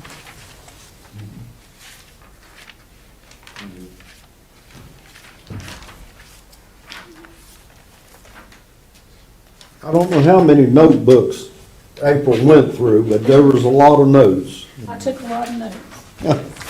So we could go back and remind ourselves about conversations. It's a mess. Question, John? I have none on building inspector. Mark's good. Move on to health department. Where's this medical examiner part? Okay, I have a note about the fire training facility upkeep of especially front of the facility and signage to identify it. That was one of the conversations we did have. There's no signage out there. I agree with that, then. I have no questions. On the health department, where's their morgue? At the hospital? Do we know? Yeah. I've never visited. I've never either. I just asked, we just talked to Daniel about it, like in the past month, but it's there. Oh, okay, so they've still got it. Yeah, it's mobile, but it's there. It's not commonly on the tour, but it is there. Okay. I have no questions. For the medical examiner. On to EMS. We keep going. Let's keep going. I Let's initially go. said we'd stop there, but we just. 1900, I mean, we may be able to finish this sucker up. Let's go. I have no questions going. about EMS. EMS. Questions? Mark? No, not really. No questions. Go to cooperative extension. And we do have a request from Amy also. We did take her computer expense out, but they have 4 Mac computers. 4 Mac computers and 1 Mac Mini, which is a desktop. And they basically have a contract through the state for those Macs. So we did have a discussion with her when she met with us about this. My understanding from that, and I could be wrong, was that the reason they have to have those Macs is because we don't have an IT person. I think that's why we took those expenses out. Because if we do have an IT person, they can operate without those Mac computers from the state. They have to have those separate ones, I think, because we don't have an IT person. I think that's back. But Where is that, which line is that? 605, 1600. And I'll say one thing about, while we're on extension for a minute, they have in there, under dues and subscriptions, that's 605, 5300. Chamber of Commerce, I think there's, if you want to go through our discussion about the Chamber of Commerce and the dues. We essentially in this budget for all departments, we have consolidated and provided one membership through the Board of Commissioners. We don't have every single department being a member of the Chamber of Commerce in this budget. And I think it was anywhere from $80 to $100 is what the membership ran, if I remember correctly. So we should have one membership in this proposed budget. And then also about the newspaper. The subscriptions, I honestly, all I can tell you is that we get a stack of newspapers, and I don't know how many they are. Maybe you guys know. I think they come in your office. I think it's different every time. Yeah. See, we pay a subscription for each one, but the problem is some departments, okay, go ahead. I don't. How many subscriptions do we pay for? I don't know that we do. I couldn't find where we paid any subscriptions. I think We we would. just. It's a courtesy. We're not paying any, I never. so they're giving them to us gratis, Because we okay? run so many notices and. Yeah, some the reason they're departments there. have to have a copy of the Without us. ads to back up their grants or whatever. But there's I don't most think either one of subscriptions. us could find one, no. Okay, my fault. Yeah, we just did the research and none of us could find anything. I think 3 of us were. Well, we thought we were paying for all of those. We did think that Yeah. when we had this discussion, that is correct. And we are, just not directly. Right. Indirectly. So, So if we could, let's just make a note on that $2,000, okay, and we'll firm that up all right. on the computer expenses. Other than that, I have no questions. On the computer,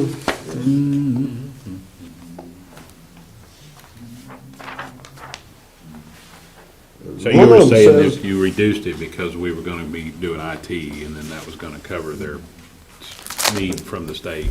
So, But I mean- exactly, but we need to Yeah, verify. but the thing, because the thing is, I mean, they still have Mac computers. I mean, one of Yeah, their, Go ahead and verify. I'm sorry, one of their reasons for computer expenses, NC State is mandated. We lease Mac computers for data security purposes since IT. We don't have that in our county government. So, I mean, that's one of their, And that's whether what it's true or not, I don't know. That's what I think we ought to firm up, is Yeah.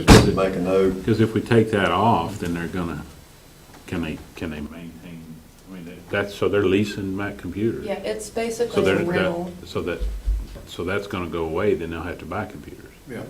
That, So- that we can, that our IT people can do, I think whether that's it's So that's Mac gonna be a or computer Windows. expense of 2,000 at So- least.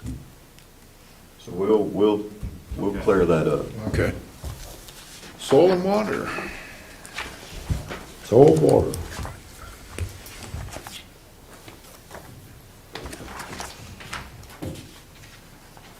Questions, John, None? Michelle, Mark? You got one highlight. Do you have one from Eric? Eric did send an email, yes, I'm glad you reminded me. The reduction in supplies, he requested 2,500, but we went back and looked at how much in supplies they'd actually used several years, and it wasn't anywhere near that. But he did have things like muck boots in the supply line, and some things that, even uniform shirts, I think, was in the supply line also. So we had extensive conversation about that one, but he did send an email also, asking that to be looked at. There's some wiggle room in there to transfer, I'm sure. Where there's a will, there's a way. So the continuing ed on that, was his request 7,000? It was. Any other questions? Mark's got one. Yeah, I've already asked it. But what, as I recall, there were several certifications, I guess is what they're called, that he was wanting to get. And I think it even involved more than him. I think it was the other employee also. But I think we looked at a phased approach as compared to just an all-at-once approach. is So that's why. kind of, he was trying to budget all of it at one time, okay.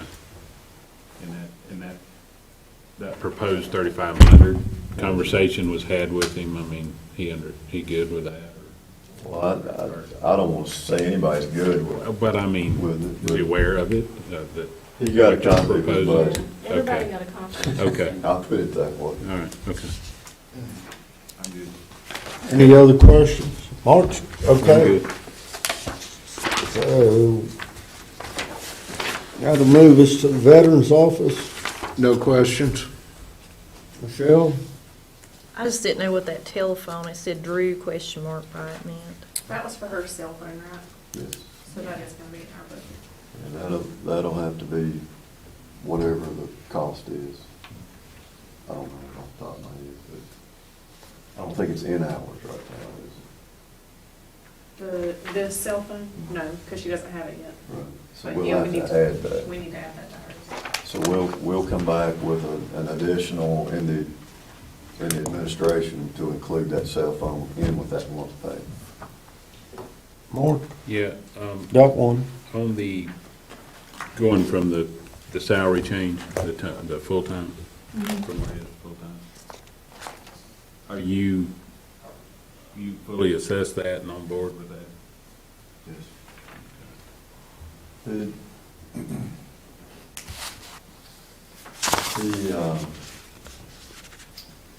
And The I would, let accessibility. me say it why I asked that question, because the previous one, and I don't know what the difference is, but there was some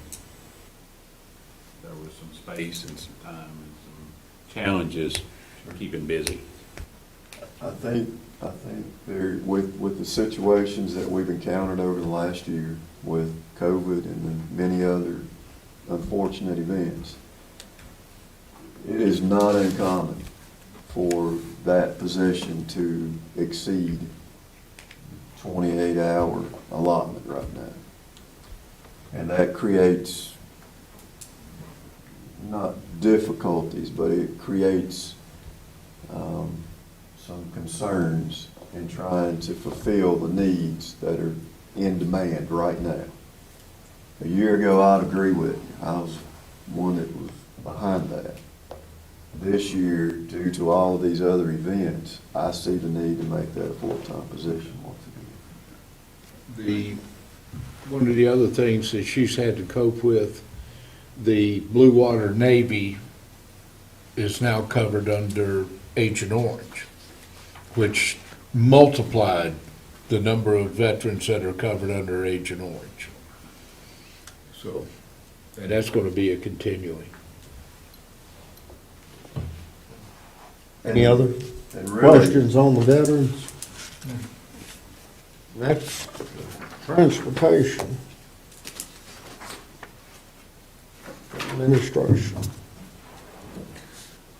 So we've had some challenges with her budget, having enough funds in the past year or two.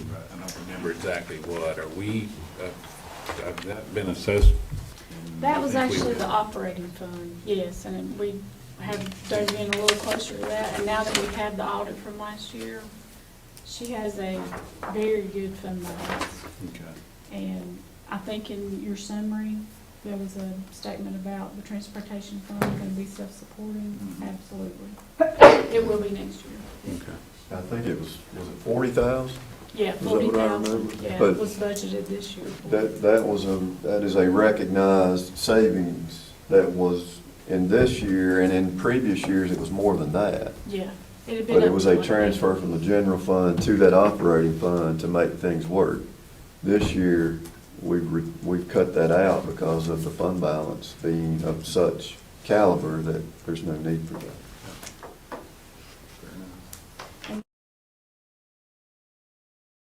And then the dispatcher salary is actually divided between the general fund budget and the operating budget. Okay. Because the state will give reimbursement on part of that salary. Anything else on it? Okay. Social services. I have no questions. They were just, I'm on that board, and they were just really concerned about having enough legal professional services built in. They said that they, with the increase in cases, and they said they needed that. Looks like it's fully funded. Gave them what they asked for. Okay. Which line item? Looks like Oh, Yeah, yeah. 400. That's Was it- 63,000. Asked for 63 and proposed 63. That's another case where we gave them what they asked for. Yeah, and then now she's saying, I'm not sure if that'll be enough, Uh-oh. but, yeah. Egg on the face. They may have to do their little Their own dance worst too. enemy. Creativity. Yes. Okay.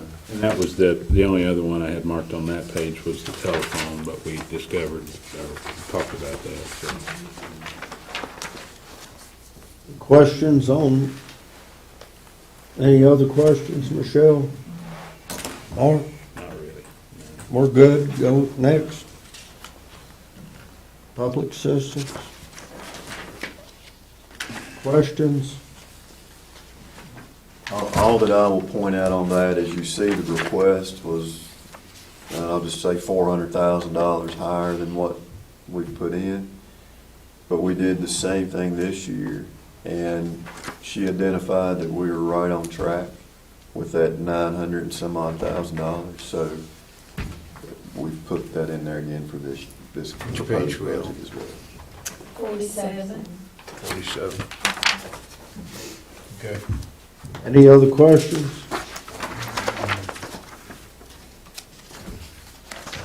County insurance? Not much wiggle room there, no questions. Michelle's good. Mark? You got one? No. Maybe. I'm backing up here on. No, I'm good.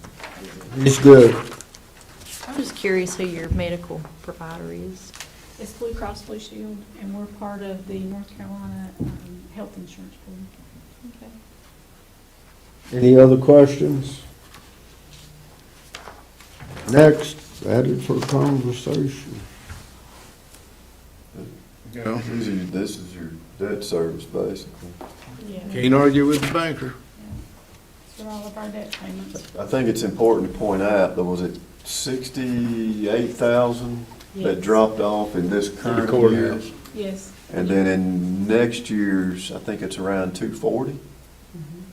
So, in a 2-year period, we stand to recognize paying off of around $300,000 of debt service.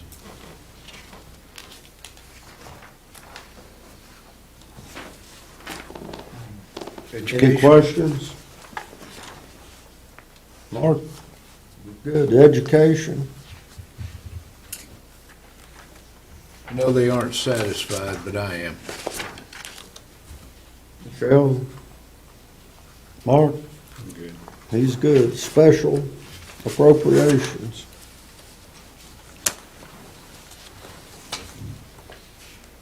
Questions? Mark?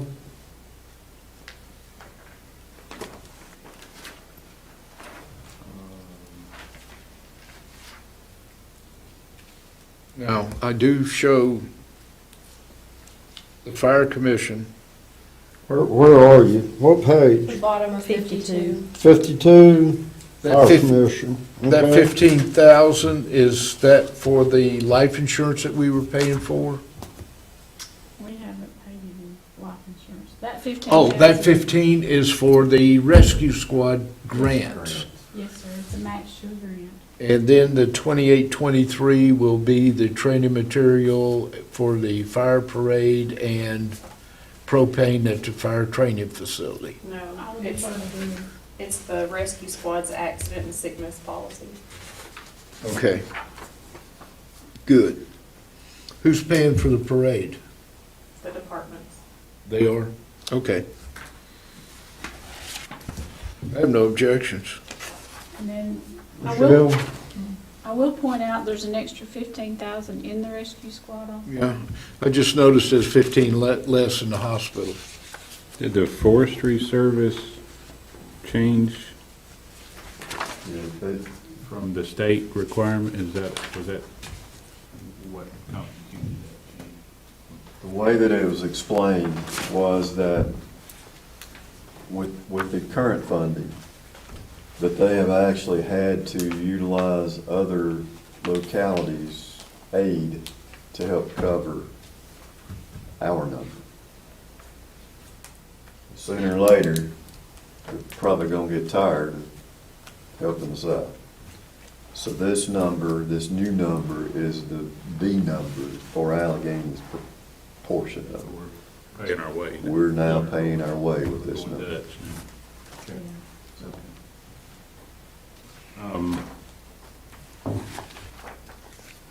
The hospital, the 15% change there, That- what was the backstory of the conversation? The understanding that the committee had in speaking with the rescue squad, when asked about the restocking of supplies that they were no longer getting. The question was, what does that translate into in dollars? And it was in that $15,000 range. So what the committee talked about was moving 15,000 out of the hospital line into the rescue squad, because in years past, the hospital had been, as I understand it, restocking those supplies. And that was an attempt to kind of offset that deficit that now the rescue squad is incurring because of the non-restocking. Is that accurate? Yes. That's what we were told in the finance committee. Well, my only concern there is we, what our initial commitment was. I know from year to year, that's subject to change based on new decisions. And then last year, we were exempted, or we asked, and they allowed us to, and, so it was a mutual agreement, but,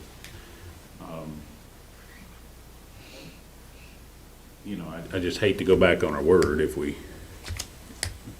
see the kind of the trade-off and the thinking behind that, but I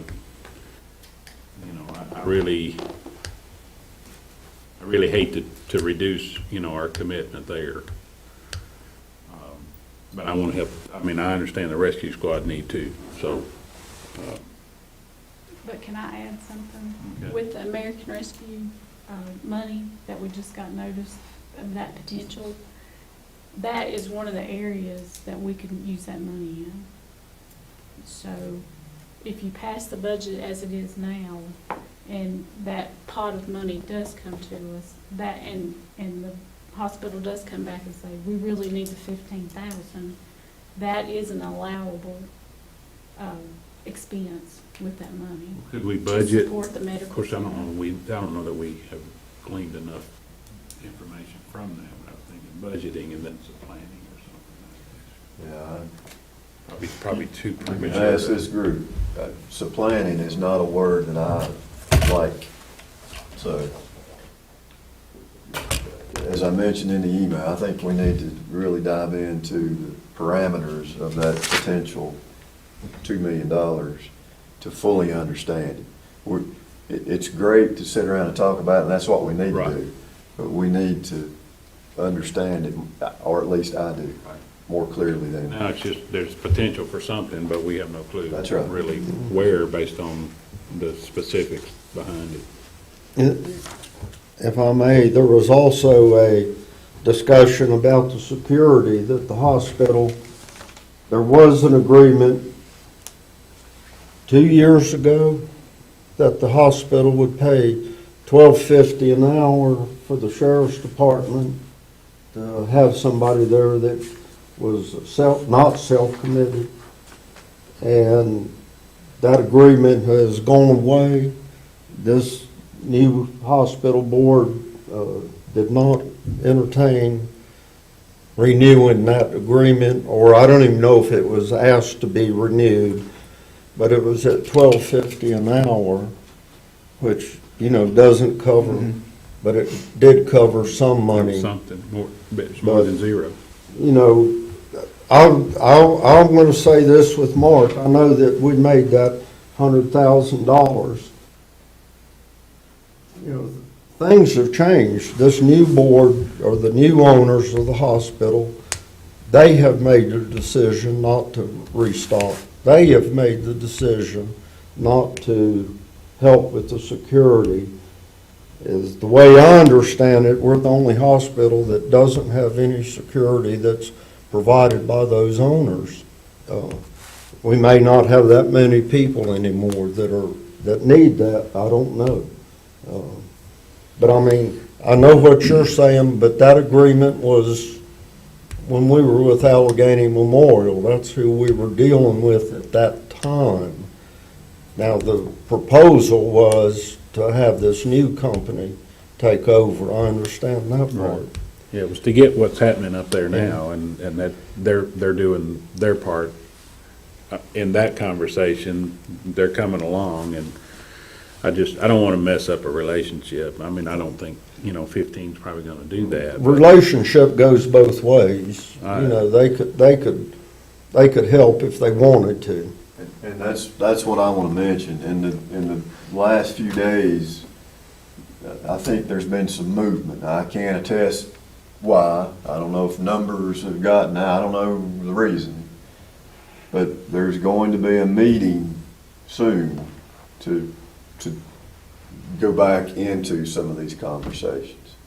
And for now, Some of that may be from the VI conversations we've had. it could be. So Because from what I understand, there's been some connections and talks about our challenges with the IBC and security. that's right. So for now, I just want to state that I would ask that we leave it the way it is until we see how these discussions. Yeah, play out. I'm not bringing this up to change anything, I'm just bringing it up as a concern, and I don't want us to, go backwards with it. We may learn a lot in the next couple of weeks. Okay. So, Any other questions on special appropriations? It's quite a list. If you want to take a few minutes and just be sure. Well, the only thing, but is the Alleghany County group homes. But we do have an opportunity with the COVID money. I mean, that's specific in there to make up that shortfall. So I think, Yeah, I mean, right now, we have proposed a level fund. right, But again, once we dive into this potential, there may be that well, opportunity. What's the need? Group homes? Yes. I think it's on page 55. We recommended 4,500 less than what they asked for.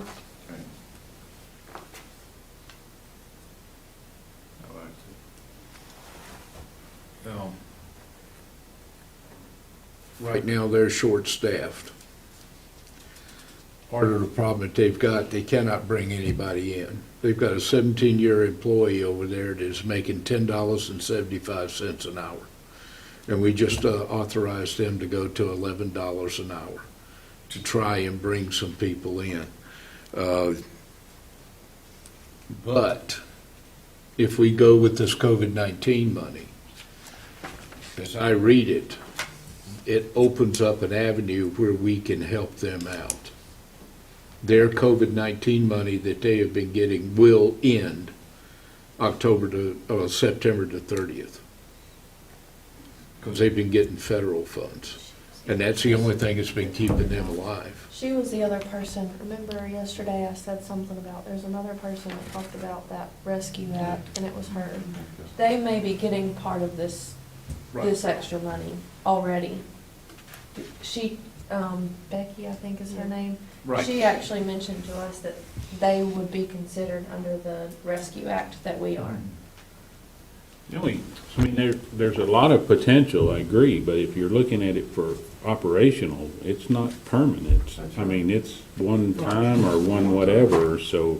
Here today, I gone mean, tomorrow. So, you know, again, I want to help anywhere we can, but at the same time, I don't want to hurt them and get them in a situation that we can't sustain, you know, hurt ourselves and hurt them, so that's It's a a year, lot to look at. it's a year-to-year challenge.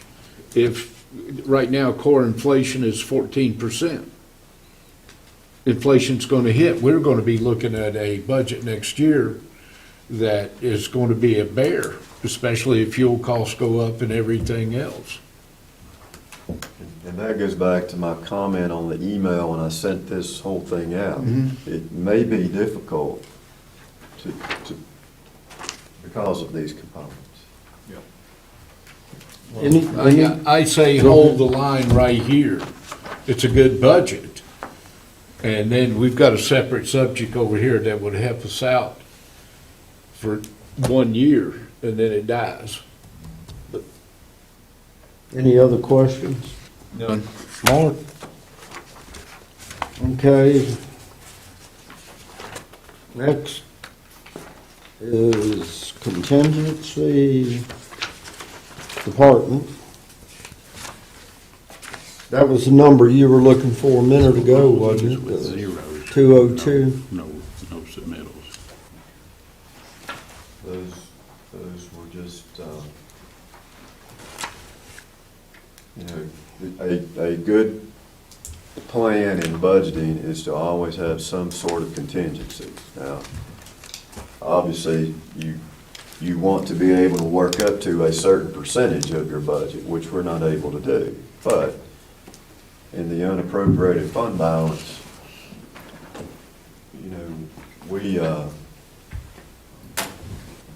we'll use that as a flow mechanism if need be, but that is intended to be a boost to the fund balance at the end of the fiscal year is what that is intended to be. So, we got some good news on the audit. We went up to 17%. I hope on our completion of this fiscal year, we gain at least another 5 to 6, 7%. My goal in 3 years would to be reach 30%, and you're back above water. So, It's 10 till 7. We still have the general fund. you're done with the general fund. Vinny, What about the fire departments and the fire tax? We'll do all that in a work session. Monday. Suits me. You know, the remainder of this budget, these funds offset each other, both on expenditure and revenues. Now, we can certainly dive into them at the appropriate time and talk about them, but Well, if they're an offset, really, I don't think there's a need for discussion on that. well, I will say on the fire tax, Right. the requested numbers in some instances were more than the current numbers. But the consensus of those that attended was that they really didn't want to have to raise the fire tax in their respective district. So they get what they get. Well, we left the same cents in each district as it is in this budget. And that number is the reflection of what that would be. And any increase would be a reflection in increase in property values in that from the revale. That's correct. Now, I will tell you that there's one at least department that requested a larger amount than what their fire tax current rate would bring in. We left it at the current rate. I have no objections to that.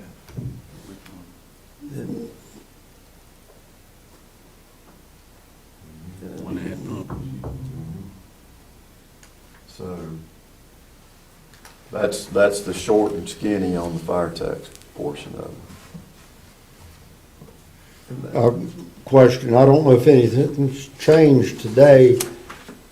Drew, how many fire departments have signed the contract? 3. 3 out of 5.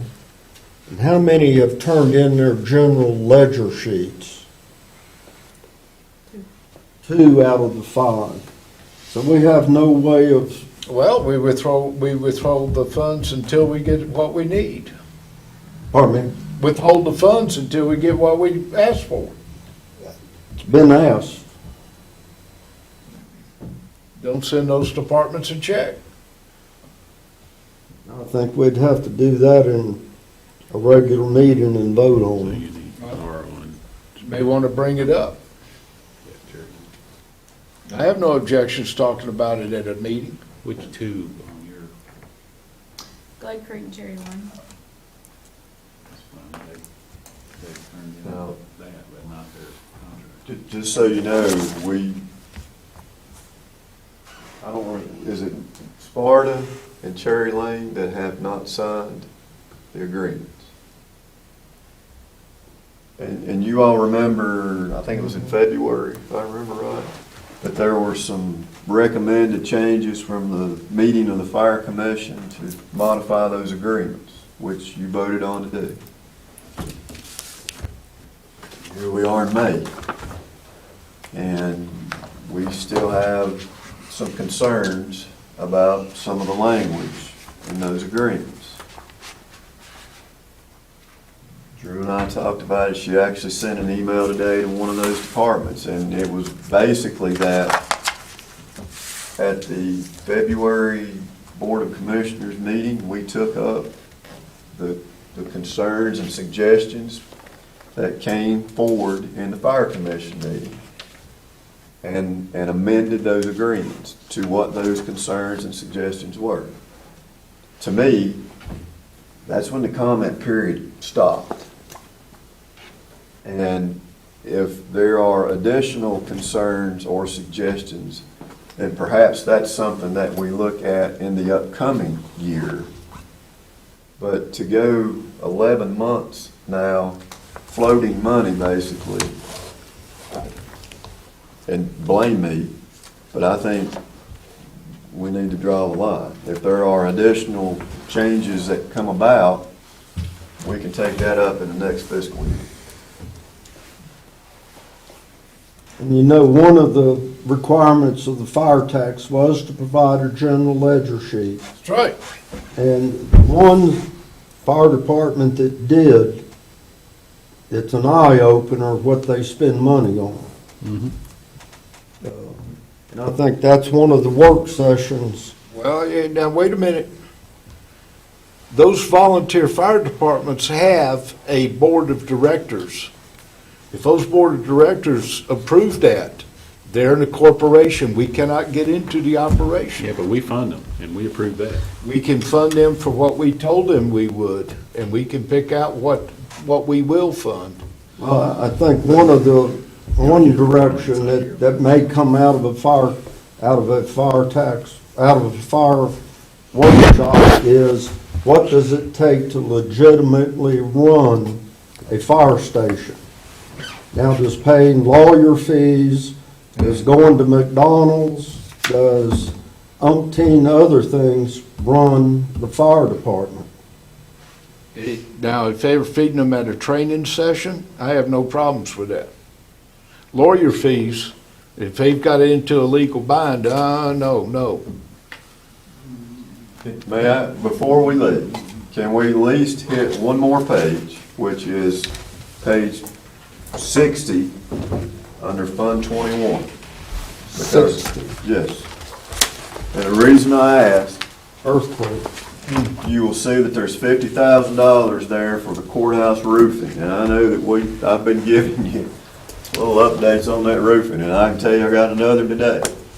I got some good news. I've got a response now that it appears that the Historical Society is okay.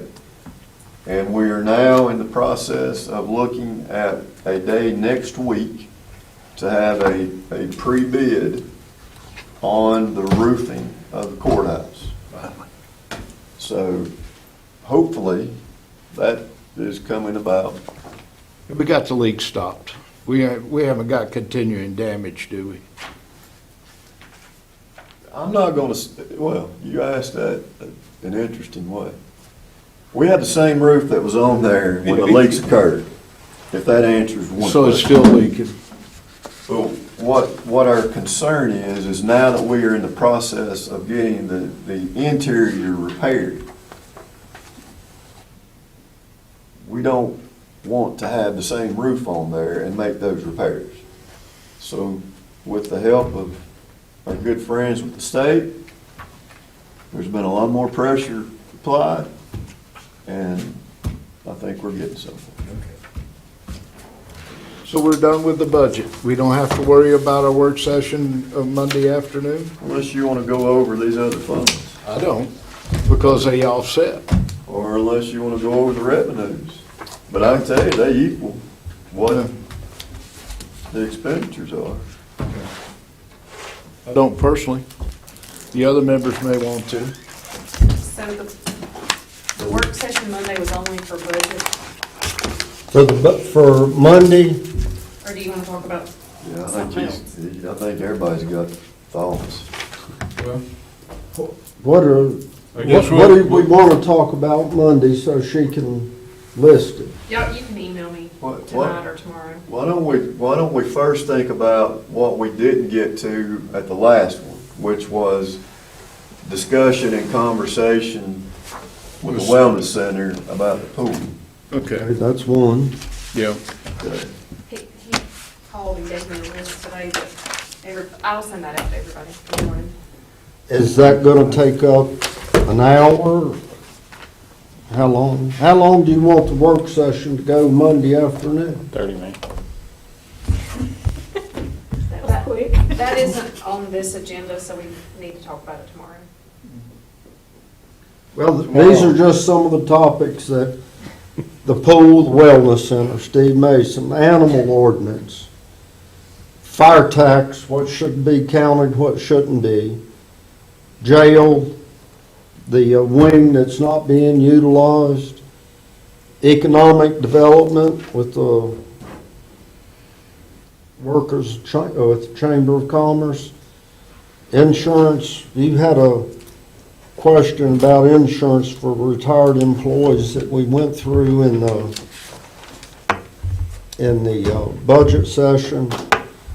One, the fairgrounds, TDA, Auditorium, Fairgrounds Advisory Board. Those are just a few of, and then I'm sure everybody else has got a list.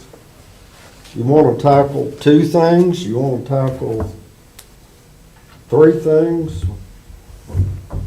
Why don't we do what Drew suggested?